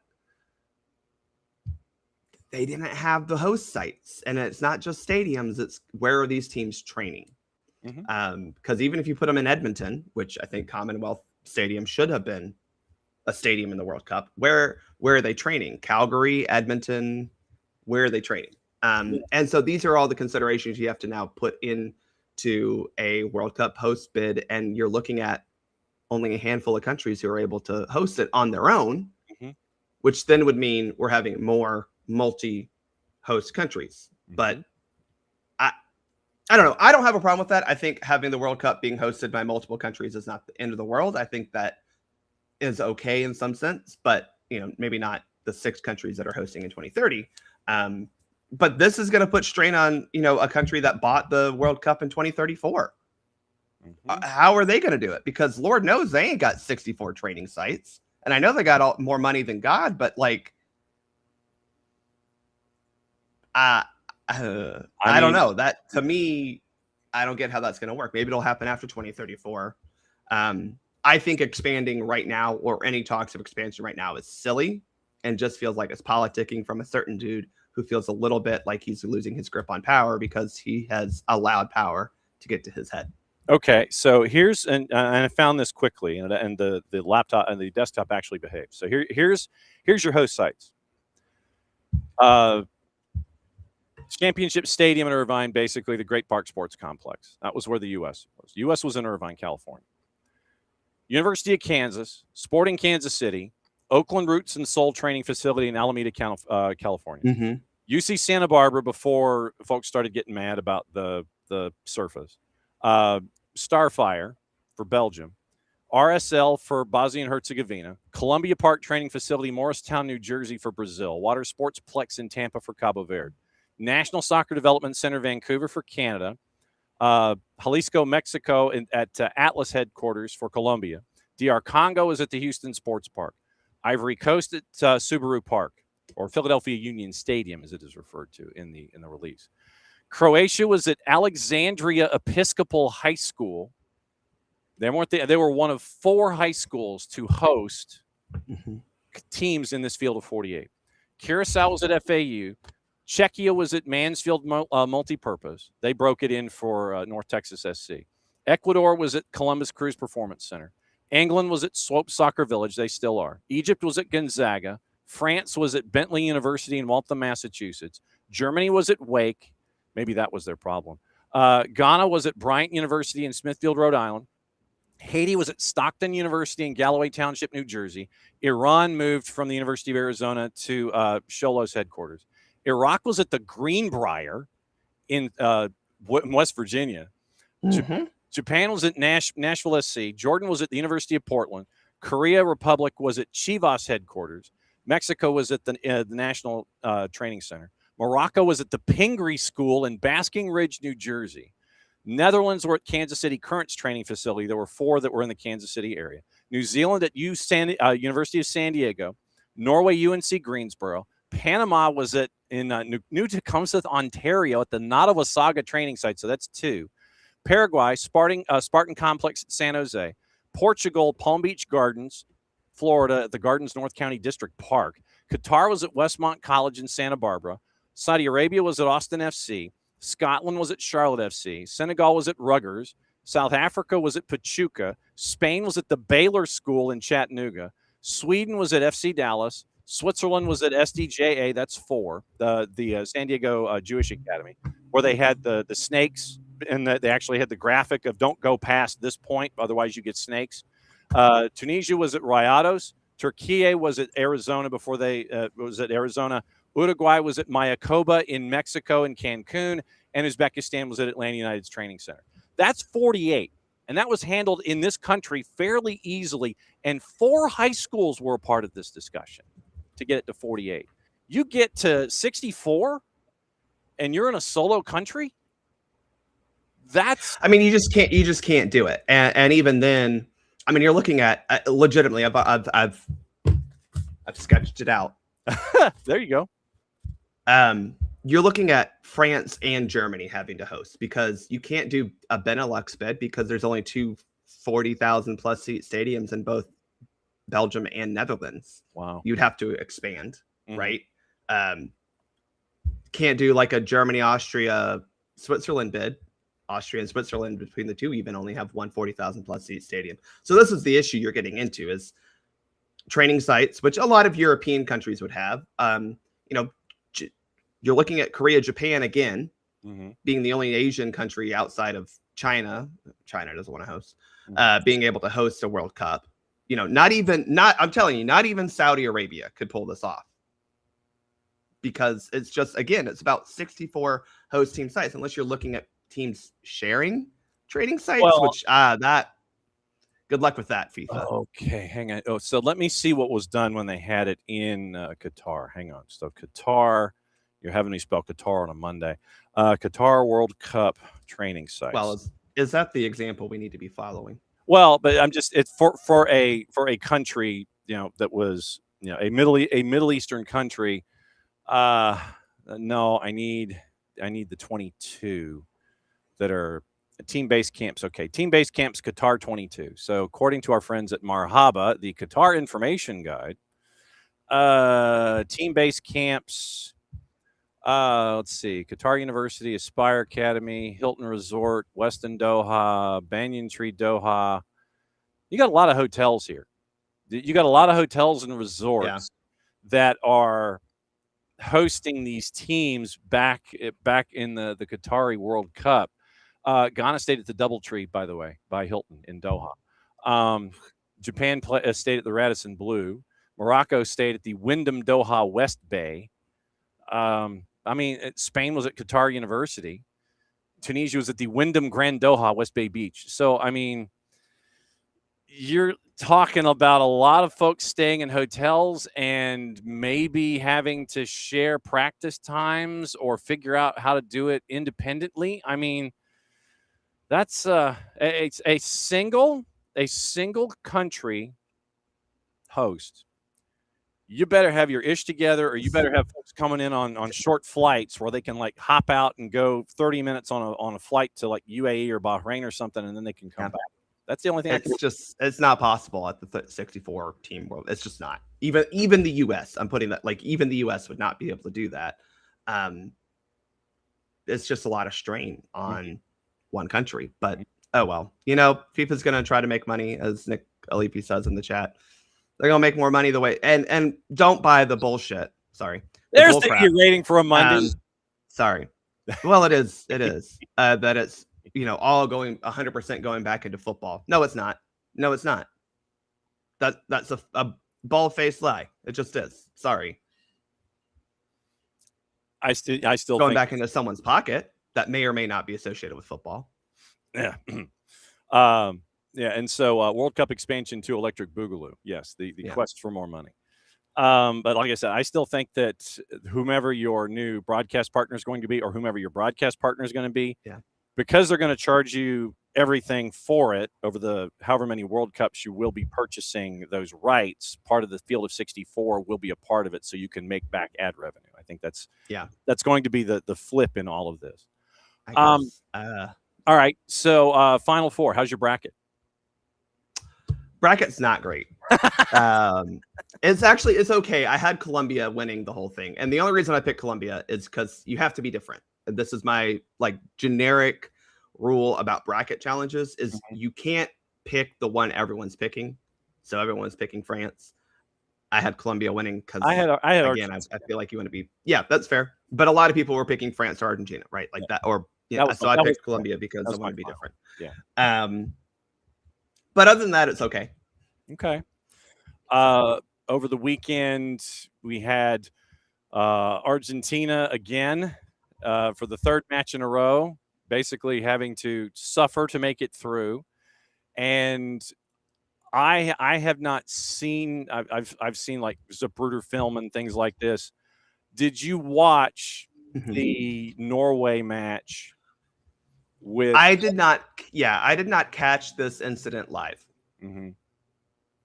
Yeah, like it didn't register for me, right? Yeah. Because I was, it just didn't. Watching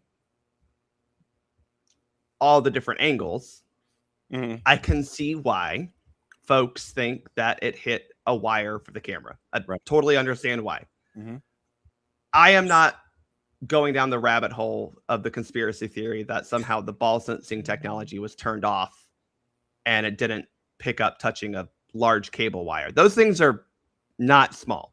No, they're not. I mean, it literally is. You need somebody who knows X, Y, and Z axes and can do this so that it fits. They're not small. No, they're also made of like hard material. This is not a strand of hair which it picked up. Which, by the way, I'm tired of this Croatian nonsense. He was offside.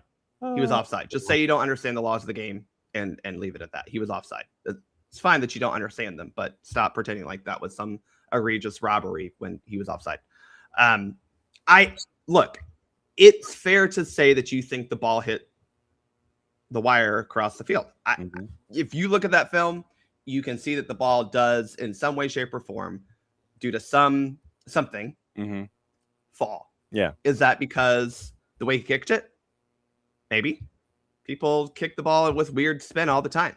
It was going this way and then falls down. Sometimes physics with the ball spinning like that does that. And in the 200, is it because it 200 in the 200 level at the 300 level at Hard Rock, if you hit wind in a swirl, it could go, which is also very possible because of the height that it achieved, and that stadium is weird because unlike a lot of them, it's technically open air, and the way that they do have the corners open. So I don't know. The proper restart is a drop ball. Yeah. For people who care, but again, there's no way the referee could fully see that or expect that, because I'm going to be also honest, we're not looking up at the ball a lot of times when the ball's in the air like that. You know why? Ain't nothing wrong going to happen up there. The dumb stuff's happening on the ground. actions down. You look to make sure you know where the ball is headed, and then you go look at the stupid stuff that's happening on the ground where the ball is headed. Yeah. So there's no reason why the referee on the field would have seen it. Obviously VAR should have in theory been able to look at it, because this was a change of possession that started the attacking phase of play for England, right? Like this was a goal kick for Norway, which means it's their possession. If it hits this wire and then England then gains possession, that would be a change of possession leading to the start of the attacking phase of play for England. So in theory, I do think it should have or could have, I don't know how everyone will approach it. Sure. Looked at via the VAR review. But again, the video assistant referee would have to also look at this and go, yeah, that definitely hit the wire, or had the ability to look at quickly at the heart sensor of the ball or whatever and see that it did hit a wire. And again, I don't think that you can just turn that off or on. I don't know. I know there's a conspiracy theory for every damn thing. We're going to talk about it with Argentina coming up, but sometimes things just happen, unfortunately, in this game. And that doesn't mean it's a conspiracy theory. Yeah. Then the Embolo second yellow. I wanted to literally, you don't dive, especially after getting an initial yellow card. You're already on the hook, sir. I have a problem with the commentary team talking about this, and no offense to Landon or Ian, because I think that they are obviously looking at this as proper football men, but don't dive. That was a very once you looked at the replay, it was a very clear and obvious dive, and it was such a good dive, I will say, in live action that it resulted in a yellow card for an Argentinian player. Which was a proper in my opinion, especially at that junction of the game. I thought that was a proper yellow card to give an Argentinian for a foul like that. It looked like it was a harsh foul coming through as the player's legs are behind him and he kicks it out. Looked like the defender kicked the trailing leg late. That's a yellow card. That's a yellow card for a reckless challenge, right? Well, then you look on the replay and you look at Embolo, just leaping off the field and then kicking his leg back look, I know it's Argentina. They dive all the time. You can talk about whatever you want. They embellish all the time. Brazil, that was a dive. Brazil is better. They do it more than Argentina does. Yes, they do. Both teams are great. Brazil is your league leader. Yes. Yeah. Both teams love doing it. Yeah. But it was a dive. It was a very clear and obvious dive. And therefore, in this case, if you give a yellow card to a player and go, oh, actually, no, that wasn't a foul on them. That was a simulation by the attacker or whatever. You have to take away the yellow card for the defender and you give the yellow card to the attacker. And people are like, oh, well, if you wouldn't have given a yellow card to the defender, it wouldn't have happened. Right. When you looked at it, that was a deserved yellow card in theory. When you saw it live, it was a deserved yellow card for, I forget who it was on Argentina, but the Argentinian defender. I think it was Paredes, but yeah. I think so. But, not germane to this real conversation. Yeah. That was a yellow card. And then you look at it and go, oh, no. Very similar, as we saw in the USA-Paraguay match with Miguel Almiron, who clearly dove. And by diving, got a yellow card issued to the defender, Tim Ream. And then you look at it on a replay and you go, Tim didn't do anything there. That's just what happens. Now, I'm not a huge fan of this extension of the mistaken identity part of VAR protocol being, applied here. But at the same time, I think this is FIFA legitimately trying to take an extra step to rooting out simulation. Because again, we've talked about it. There's a difference between embellishing and simulation. I think Argentina is great at embellishing, especially when you talk about Messi. He's great at embellishing to get a foul. He also is very good at staying on his feet when he wants to get a foul. But then people are looking at the same foul where a Switzerland player runs through the spot and runs into Messi. The referee waits a beat and then calls a foul. Well, they're trying to say that this is some evidence of corruption. And it's like, no, Messi drew a foul. The referee looked at the ball, go to an Argentinian player and said, oh, okay, cool. Keep playing. And Argentina goes, no, actually, we'll take the foul, which they do by not doing anything. Right. And the ref says, okay, fine, here's your foul. That is a good application of advantage. Sorry. Just because it happens to Argentina. Look, Abby, I'm talking to you right now because you send me stuff all the time trying to make it look like Argentina. Yes, Argentina gets the benefit of a lot of referee calls. Not every single call that goes in Argentina's favor is somehow rigged or corrupt or whatever. These two incidents that people are pointing at were correct by the referee crew. Sorry. You just don't like to admit that sometimes things actually are true.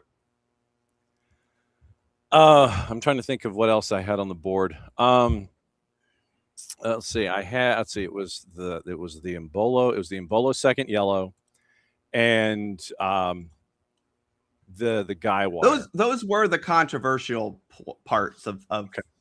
I think that the weekend. I'm trying to think the France Morocco match didn't really have anything of consequence. We haven't had anything to talk about with Ivan Bartone. I mean, this is the scary part in all of this, man. But he's been so good this tournament. He gets a semifinal. He gets a gold star. I mean, he gets a gold star on the books. So then let me ask you this, the overarching officiating question. How do you think officiating has been in the tournament on the whole from what you've seen? I think it's been inconsistent, and you have VAR to thank for that, because I do think VAR has been inconsistent in their intervention. And part of that is because I think FIFA has tried to tell them to not intervene as much, which I think we all agree is a good thing. But you're going from a lot of people who are in leagues that are used to a little bit higher standard of intervention, maybe, and are now being told not to. But then they're going, but I think that's a clear and obvious foul or error, I should say. Yeah. It's kind of hard. I think my biggest issue is FIFA implemented a lot of modifications to the laws of the game that are not in the current laws of the game, by the way. They're not in the most current version because they are applied now and well, technically, I guess if they were published 7.1, or I think they're published 7.15 maybe, Okay. they'll be in the next version of the laws of the game. Okay. And so my issue is you have a lot of referees and video assistant referees and all these people who are operating under laws of the game they have never operated under or really been trained under. I'm sorry, a month of training while these referees are professionals and can do it. Your first match being a World Cup match and going, okay, now you got to implement this 5 seconds for a throw in, or now you got to implement this for VAR, or now you got to implement this for that. That's tough. I'm telling you, that's tough. Usually you get, literally you'll get friendlies and there were some friendlies leading up to it that like did have water breaks, but that's not the same as, okay, we need you to do the 5 second for a throw in thing. Because in a friendly, it's not as contentious as it's just not. Yeah. So I think a lot of these are because FIFA decided to start making these modifications real and live ahead of this World Cup that were not in play at all, really. Which I'll say this is maybe why I was talking with one of my referee friends, friend who was also a referee, I should say, about this last night. We were joking that Ivan Barton is getting the semifinal, but we're like, it wouldn't surprise us if Ismail Elfath is our referee for the final. And one, he's had some good performances this World Cup. Two, when you think about a lot of these modifications that they implemented for this tournament, where were they tried out? They were tried out here. And so of anyone who's comfortable with making sure players get off the field after however many, 10 seconds, adjudicating okay, if you get treatment, you got to be off for a minute. Maybe not quite the 5 seconds for a throw in or go into that kind of stuff, but like more comfortable with it than a lot of the other referees have been. I'm not saying Elfath will, but he did get I think the third place or a semifinal in 2022. He's had multiple club championship finals, especially here in CONCACAF, but he also got the UEFA CONMEBOL Super Trophy Shield imaginary title thing. Yes. So it wouldn't surprise me if we're looking at an American referee with the whistle in a World Cup final. If you remember, 2023, we had an American crew because the U.S. was knocked out in the round of 16, which is another factor of, obviously Argentina, Spain, France, England, none of their referees are going to be part of the World Cup going forward because you're not going to put any of those nations referees on a semifinal. And then obviously you can't book them for the final. Like you're booking referees now for the semifinal. You have a group of probably 6 to 12 referees you're considering for the finals and semifinal after the round of that we just played, the quarterfinals. So like you're scheduling ahead, right? Ivan Barton is not refereeing the final. Let's just put it that way, right? Because you're nothing against them. You're just not booking them right like that. Yeah. So it wouldn't surprise me if Elfath is one of them. I get your maybe would get a UEFA, but that's only if you get UEFA versus UEFA in the final. Yeah. And even then, you can't have France, England, or Spain in there, so you're getting a German probably. Yeah.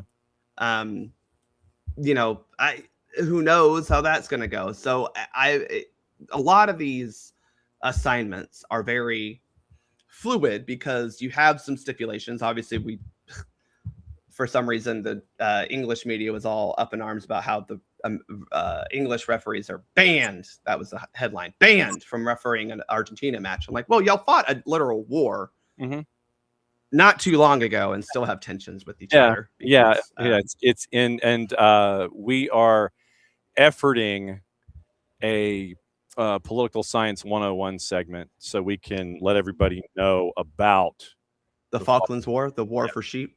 Yeah, so it's two bald guys. The war for sheep and seals. Yeah. So we're efforting that as a part of the history heading into this match. So our first choice guy, he sent us an email this morning. But yeah, you can't have Letexier in a match coming up because of the attachment with the final four teams. So that's kind of where we're at. So that's just the kind of the problem here is you are looking at most likely a non-UEFA referee. Mhm. Again, CAF could probably be a good one. You're probably not booking a South American referee again because if you're, you got a South American team in the Final Four. Yes. So I would imagine it's going to be. I haven't been impressed with a lot of the Asian referees. So you're thinking, you're thinking CAF or you're thinking CONCACAF? I am. It wouldn't surprise me. They may have a CONMEBOL official set aside in case it's an all UEFA final, but again, that's very unlikely because you just can't wait until then. You can't wait until we know who's playing to assign it necessarily. Yeah, we've got your hotel room on hold. Don't leave. Yeah. Don't check out. So yeah, booking officials. It's like the Hotel California. Episode 149. What's going on there? Well, we're talking about. It starts off pretty sad. Not gonna lie. And then it gets a little happy when we talk about Bosnia, and then it gets back to being a little sad and upset. But it's reviewing the 2 knockout round games the U.S. played, and obviously talking about the tournament as a whole.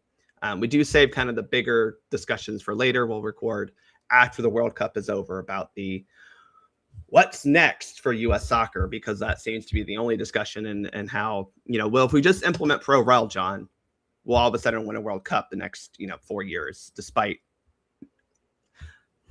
Yeah. Anyway, we're going to get into that later because I have so many. I don't have that many thoughts about pro rel. I have 2 major thoughts about pro rel, and it's just. We'll get into that when we record. But what's next? The big conversations will happen after the World Cup ends. And the wild thing is that the next episode for the SoccerForUSPod will be 150. Yeah, 150, which means it's perfect for the big conversations about how do we fix U.S. soccer, because everyone has a solution that obviously can just be implemented like that, and. Will suddenly win World Cups because, all these other nations that have free academies and promotion relegation win World Cups all the time. Yes, they do.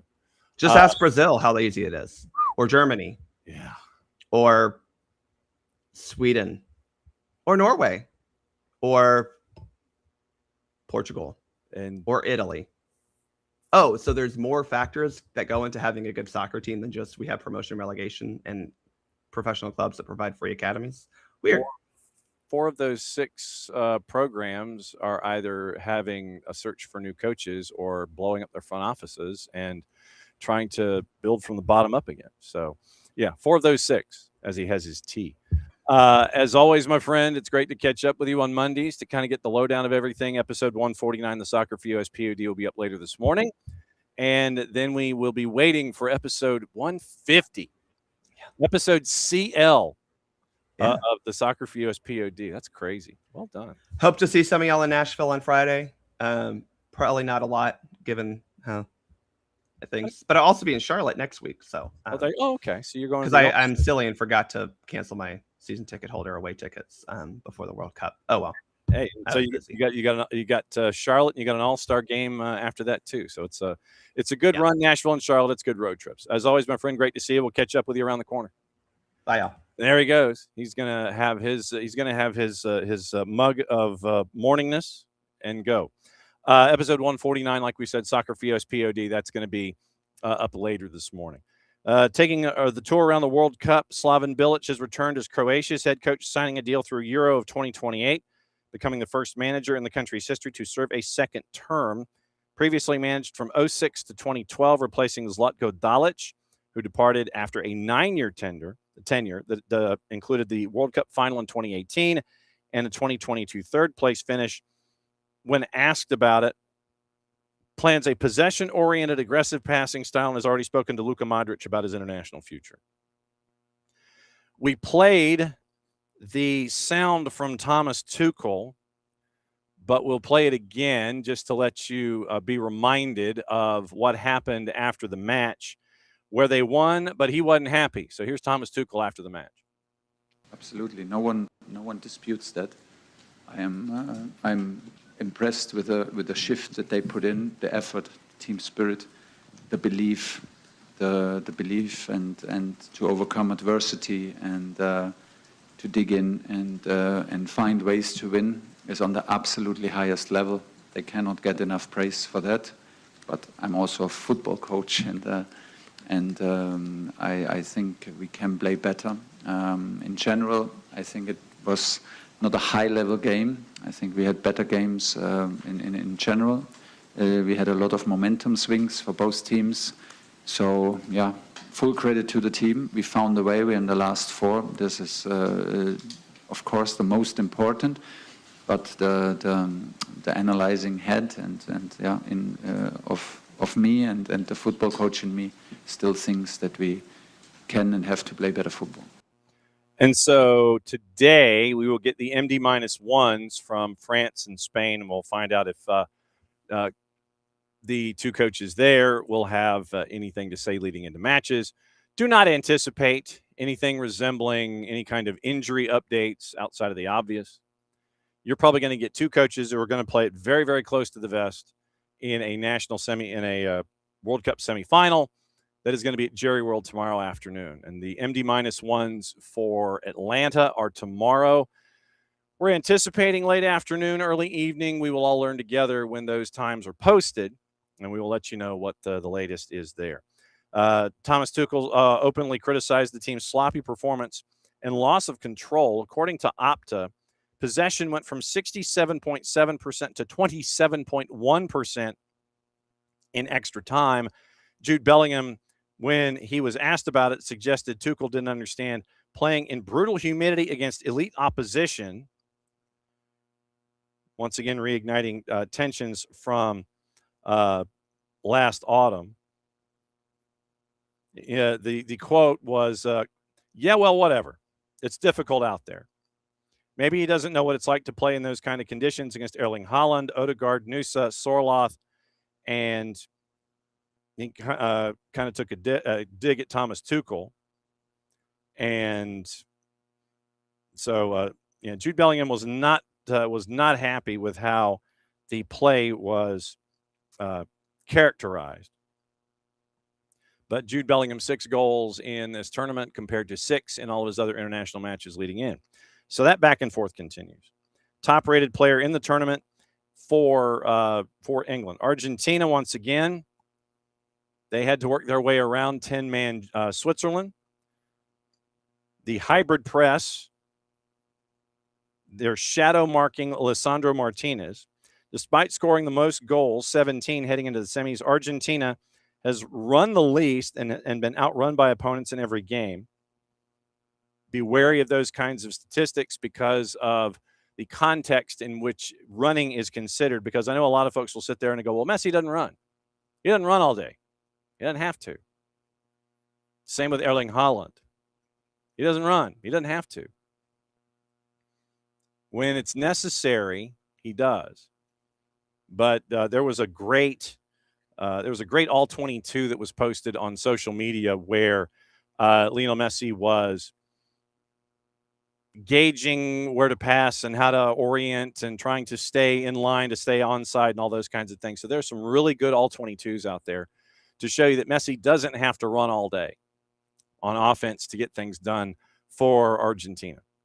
It is selective, and yes, he doesn't run all day, but he still does impact the match in his 3-dimensional thinking. So that was also a part of it. FIFA also granted Argentina permission to wear the black armbands to honor former captain Antonio Ratin, adhering to rules that require the honoree to be a football figure. Germany dropped to 12th in the FIFA World Rankings after their loss to Paraguay, marking the 3rd consecutive World Cup where they failed to reach the round of 16. Spain, ahead of their semifinal with France, will have traveled 9,000 kilometers, so that's like 5,700 miles, within a 20-hour flight time, 6 time zone changes. France remained in Boston, had an extra day of rest.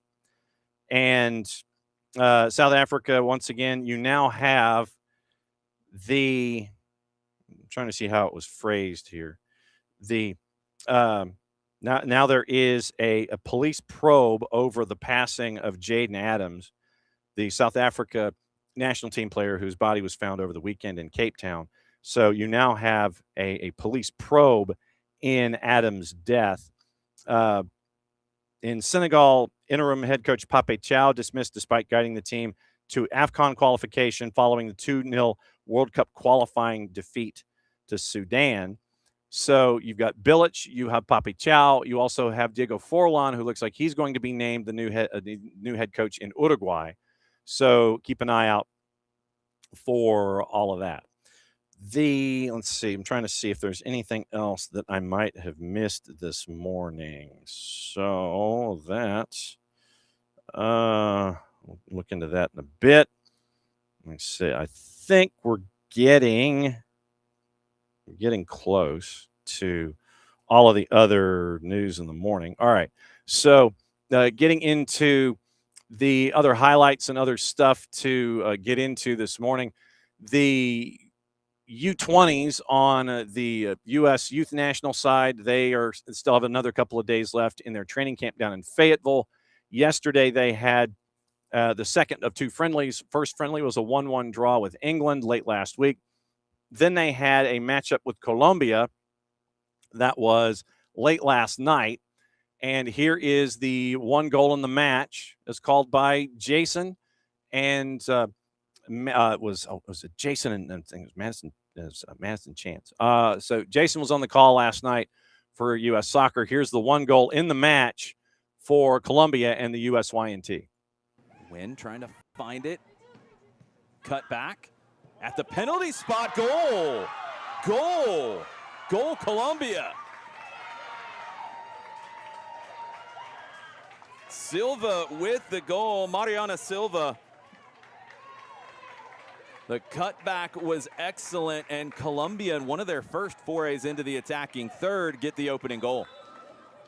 I think U.S. is going to be a little frustrated on that one for obvious reasons, but really you start to see those space in between that front line and how far back they're recovering and helping defend with that midfield line, and that player really just kind of stayed in between kind of the two lines, find that pocket around the top of the D, and great ball back and really good finish. Catalina Cortez with the assist from America de Cali. And so that was the one goal. U.S. was chasing after an equalizer. Then you had Thunder and Lightning within the 7-mile radius.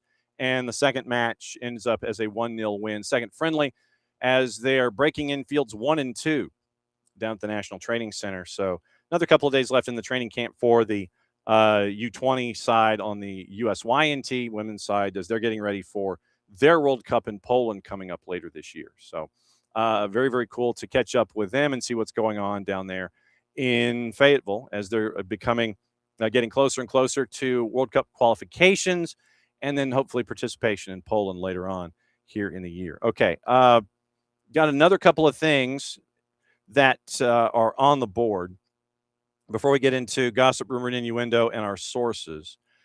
Mention the WNT. We do have a lot of lower division stuff that happened over the weekend, and it includes what happened with Georgia Impact and the WPSL.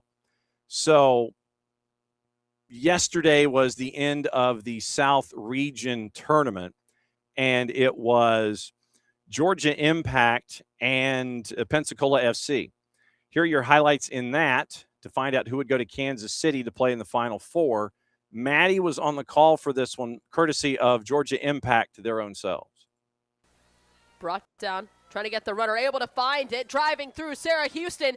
Houston, 1v1, Houston able to get it home. It's saved by Guzman Ortiz. O'Connor finds the back of the net on the rebound. It's Sarah Houston who's able to sneak past the back line, turning it onto the right. Her shot gets blocked by Carla Guzman Ortiz, but couldn't hang on to it. The rebound falls right to the feet of Callie O'Connor and just able to slot it into the upper part of the net. Able to find the opener for Georgia Impact. It's 1-0. This will be whistled back in play. So Guzman Ortiz is going to try to send this as up as she can. Push it forward. In possession, intercepted by Georgia Impact. Plays it through wide open. Sarah Houston. Houston slips it in. There's the second. For Georgia Impact by number 17, Sarah Houston. The turnover from Howell. Able to see wide open, sneaking through the back line. Sarah Houston, wide open, 1v1 with Guzman Ortiz. Slots it into the far post. She set up O'Connor in the first goal, and now she adds herself onto the board. It's 2-0 Georgia Impact. Loose ball, right battling for it. Faribault able to intercept it. Lebovic up. That ball falls right back to Impact. Vincent. Obradovac. Leaves it for Eats. Able to play it through. Finds Hart wide open. Hart trying to skip it through. Hart's able to slot it into the back of the net, and there's the third. Impact, scored by number 18, Brooke Hart. No one marking Brooke Hart. Wide open on that right side. She comes face to face with Guzman Ortiz. Slots it right past her. Finds the third for Georgia Impact. Vineyard plays this up the right flank. Obradovac cuts around. Obradovac in the 18. Obradovac slots it through. Nothing stopping her. Obradovac with the fourth. Goal for Georgia Impact by number 11, Inez Obradovac. Able to slot it right in the post. She is able to connect it. It's Vineyard who sets the ball up for her. Clears it all the way up on the right flank. She's able to cut inside, dance around in the 18, slots it in to find the fourth for Georgia Impact. 4-0 your final. Georgia Impact makes it to the WPSL Final Four in Kansas City. And they will be coming out of the right-hand side of the bracket. And they will take on New York Athletic Club. NYAC got their win on the weekend. And they beat Pennsylvania Classics. So NYAC and Georgia Impact national semifinal, 10 o'clock in the morning on Saturday in Kansas City. Bright and early, man. So bright and early on Saturday morning, NYAC, Georgia Impact on one side of the bracket, other side of the bracket, California Storm, who knocked off Spokane Shadow, is going to take on Kansas City Current 2, and basically a home game as Kansas City Current 2 beats Salvo SC. So that'll be the match to follow at 12:30 Eastern time on Saturday afternoon. Cal Storm and Kansas City Current 2, winner of that one takes on the winner of NYAC and Georgia Impact bright and early on Saturday morning. And we're going to try and catch up with Robert Roddy, the head coach of the Impact, before they leave or in a hotel room in Kansas City, one of the two. So that was your WPSL update with everything that happened there. I do have some other up-to-date notes from Morning Espresso on Junior Alonso we'll get into in just a sec. And we'll say hi to everybody here for the morning. Chad Gabert. All right. So according to Chad and his World Cup player index, which he was able to file because of the beauty of off days. So file it with us yesterday. The World Cup stud player index. I know it's got a different title, but here we go. So the round of 8 rankings when it comes to the power index, and obviously de Ketelaere worked his way up the charts on a bunch of different categories, made his way through. So it is right now, obviously Lionel Messi is up top, and this is the player impact ratings that Professor Gabert has come up with at Kennesaw State. And obviously, once again, no real surprise that Lionel Messi's on top with 25.9. Mbappe is second. Jude Bellingham is third. De Ketelaere is fourth. But there is a gap between third and fourth of about 3.5 points totally on the scale. It is 25-9, 22-3, and 22-2. Messi, Mbappe, Bellingham. De Ketelaere leads the second group, leads the chase group at 18.4. Lamine Yamal, Michael Olise, Erling Haaland, Dembele, Dan Ndoye with his equalizer for Switzerland is at 9. Alexis is at 10. Harry Kane, Ashraf Hakimi, Lando Trossard, Pedri, Mikel Oyarzabal, Lisandro Martinez, Elliot Anderson, Upamecano, Rodri, and Odegaard finish out your top 20. Cuti Romero is 21. And then 5 Moroccan players are 22 through 26. So for those of you that may not remember, this was an equation that is being worked on by our friends at Kennesaw State and Professor Gabert. The numbers are based on per 90-minute stats for the whole tournament. And Holland dropped a bit. Mbappe and Bellingham closed the gap. Last 2 games to Keeler went well north. So category points: attacking, playmaking, defending, and ball winning. Those are the 4 main categories. But there are 2, 4, 6, 8, 10, 11 separate categories in 4 classifications that add the numbers up. And so you end up with Messi, Mbappe, Bellingham to Keeler. They were your 1, your 2, your 3, and your 4. So that was what our friends at Kennesaw State have been able to piece together for us. And we will continue to work and look at the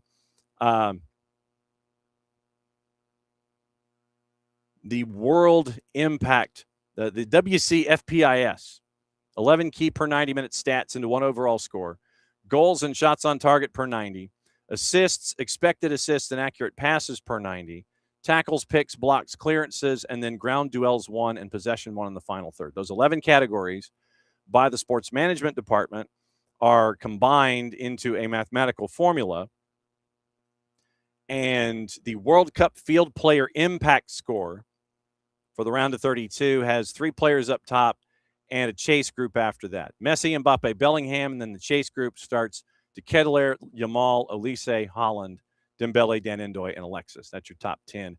And that is brought to us by Professor Gabert and everybody over at Kennesaw State. We can't thank them enough for all of the impact that they have had with us in letting us tell the stories that are attached. So let's see. All right. So we're caught up, I think, on most of the tape. Let's get into gossip, rumor, and innuendo, other news, and checking sources and things like that before we exit this morning. And once again, tonight, it is Atlanta Soccer tonight, and that will be with Jason later on today. So let's see here. It is 9 to 11, 92.9 the game in the Odyssey app. What separates France and Spain, Argentina, and England? And then getting ready for the semifinals. Tuesday at Jerry World, Wednesday here. And then it's looking at the final. But it is going to be loud, louder, loudest starting tomorrow, really, here in the Atlanta area as we're getting ready for Argentina and England. And we're trying to effort scholars to inform us and remind us about the Falklands War and what it means.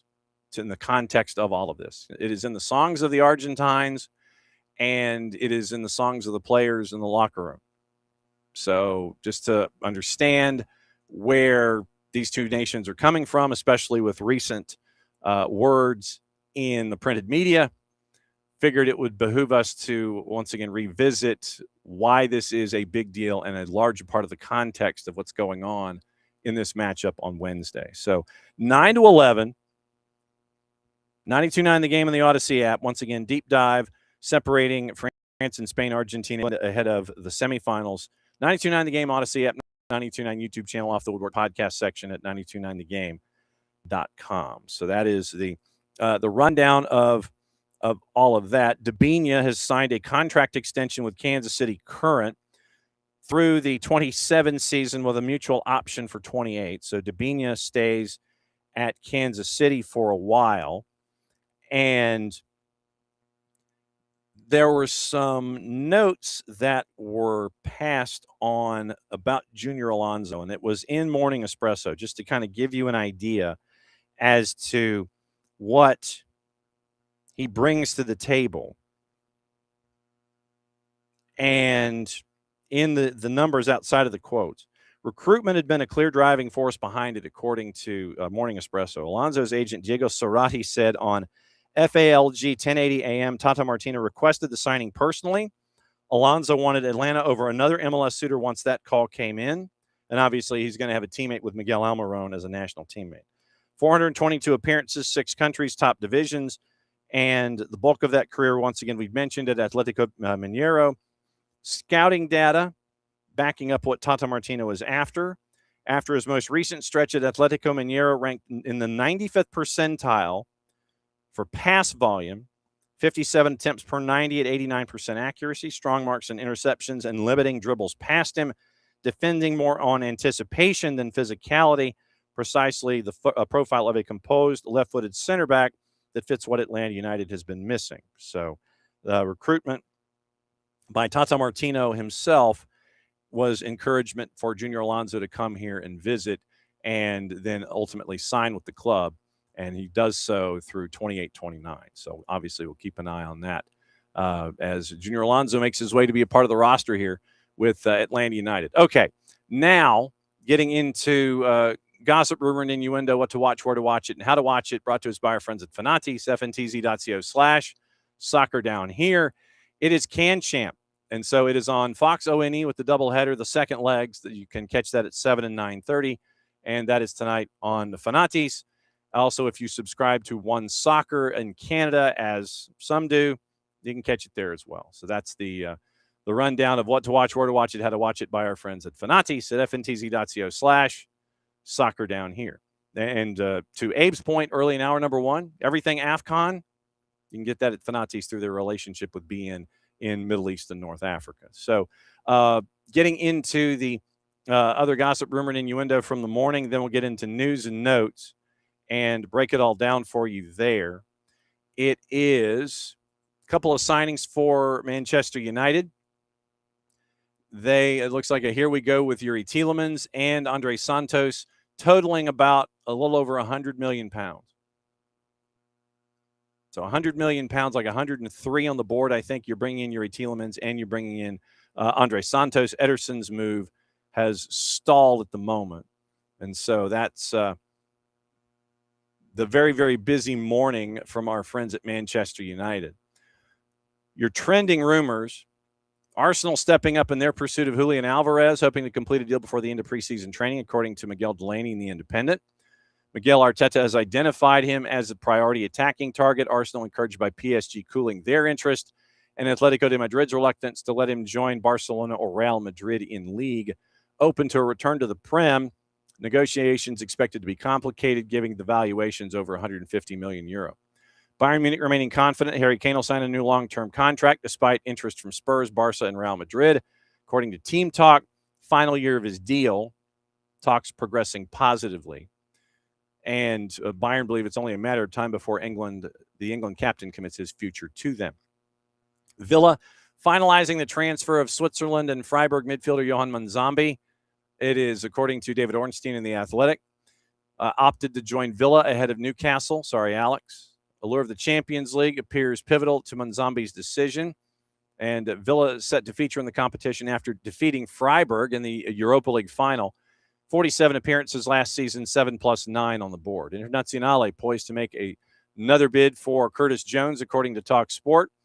Had an opening offer of 25 million euro, immediately turned down. Who are prepared to retain the academy graduate if a higher bid isn't received, under contract through June of 27. 150 matches for Liverpool in the Prem since making his debut back in 2020. Arsenal set to enter the market for a new winger if Leandro Trossard moves to Besiktas, according to Fabrizio Romano. They've already shortlisted Morgan Rogers from Villa as their top target. Deal would cost over 100 million pounds.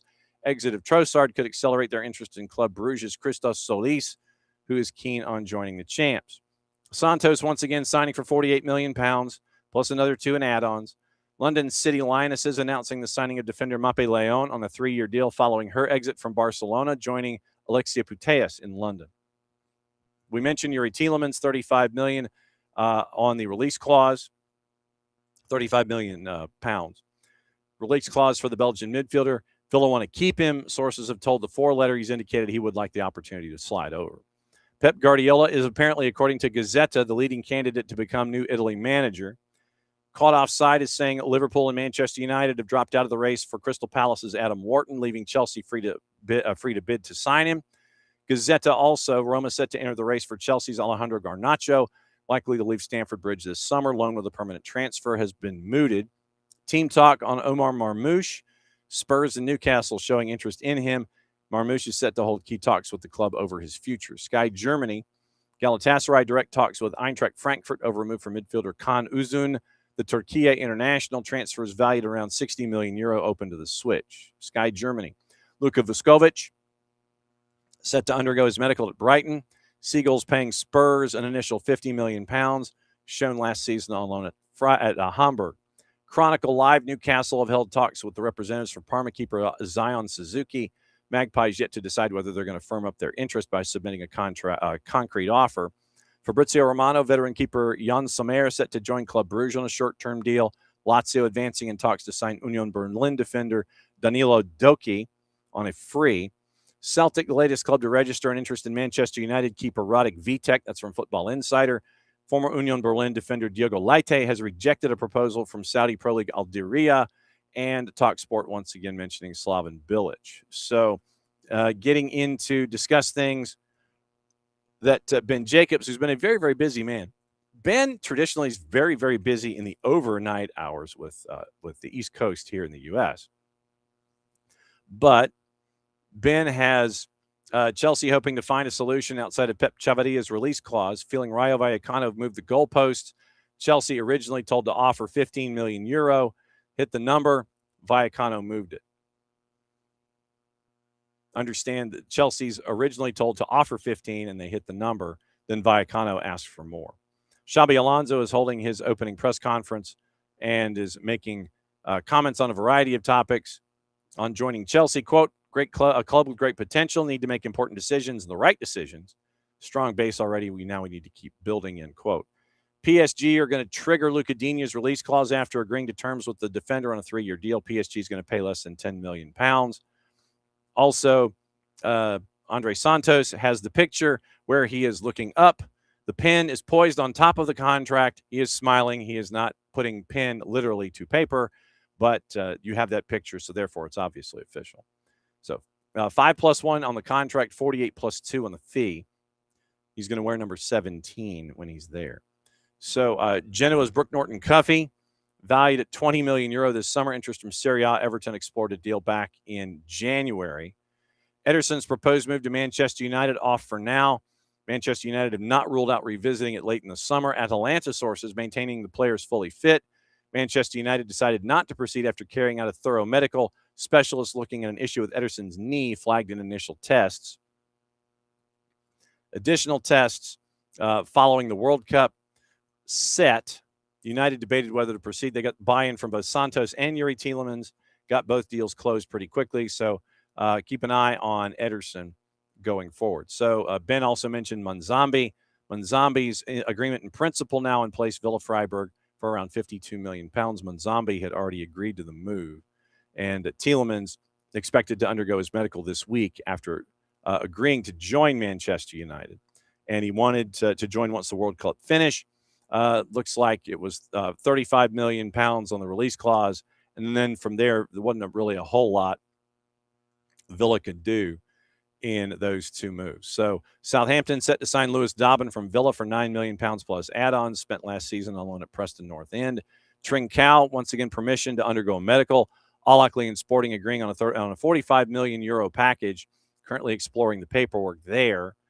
And Andoni Iraola is having his press conference with Liverpool. He's asked why he was set to go, and he answered those questions as well in the press conference form.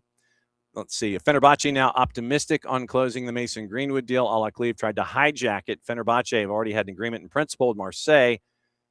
Told Matthias Geisler has spoken directly to the player. Saudi deal makers are aware Fenerbahce's deal is advanced but still in talks. Then here domestically, once again, obviously the biggest news, Alan St. Maximin for Charlotte. He's now in the books, and he is going in as a DP. So keep an eye out for that. And Junior Alonso to Atlanta United this morning. That is also on the books as well. Summer transfer window is officially open as of today. Players signed and registered. Griezmann, Lewandowski, St. Maximin, and Casemiro, which has not been announced yet, but Casemiro anticipating that that is going to happen. And we mentioned the Nathan Ordaz deal from LAFC to DC United, so obviously keeping an eye out for that one as well. I'm trying to see if there's anything else that we might have missed. I think we got it done. Tomorrow, even though my name is not Georgia Impact in the WPSL, tomorrow, yes.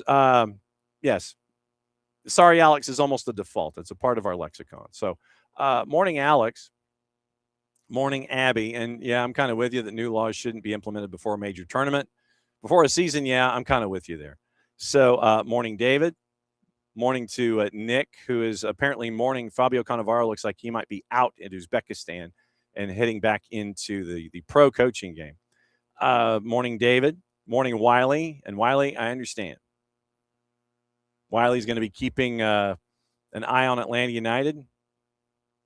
Still going to support the team, but he's keeping an eye on them and keeping an eye on the season ticket renewal. So let's see. Morning, Ricky, and morning, Wiley. And let's see. Who else am I missing? Morning, Michael Head. And good to see Michael's here. And let's see. There's Abby and there's Ricky. And it goes into our discussion with Bart. Morning, Ropes. We referenced the Battle of Hastings. Was that like 1,200 years ago? I think it's 1,200 years ago that went down. So David, Ricky, Ropes, Abby, and trying to see if there's anything else that's posted. I think we're in good shape. So once again, tonight, 9 to 11, it is Atlanta Soccer Tonight, 92.9 The Game in the Odyssey app. And we will break all that down for you. We're also going to catch up with Clyde Best. We're going to do that, and that'll be on tape, and we're going to turn that for a 1v1 coming up here in a little bit, because once again, soccer legend Clyde Best, guest of honor consecutive nights as a part of a post-film panel discussion, transforming the beautiful game, the Clyde Best story, coming to Atlanta for the Loudermilk Center. Organizers announcing together with Atlanta's Bronze Lens Film Festival event in partnership with Soccer in the Streets. Tickets on sale now, and it is a documentary on one of the folks that really you need to have as a part of your soccer knowledge base in Clyde Best. So we're going to catch up with him, and it is going to be ready to go.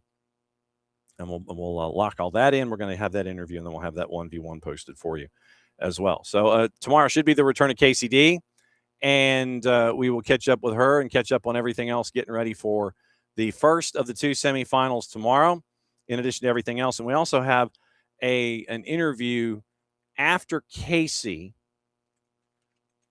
tomorrow, and it has to do with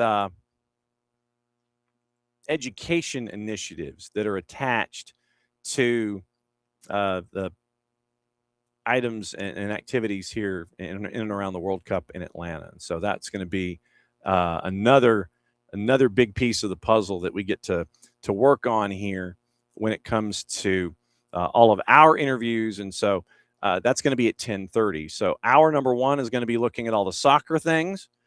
Then we'll have KCD come in at 10 o'clock, and then we will catch you up on education initiatives and everything that are a part of all of the things that kind of fly below the radar a little bit when it comes to hosting World Cups and such, and making sure that it's not just about the activity on the field, but it's also about the activity off the field. And so it was really cool that we got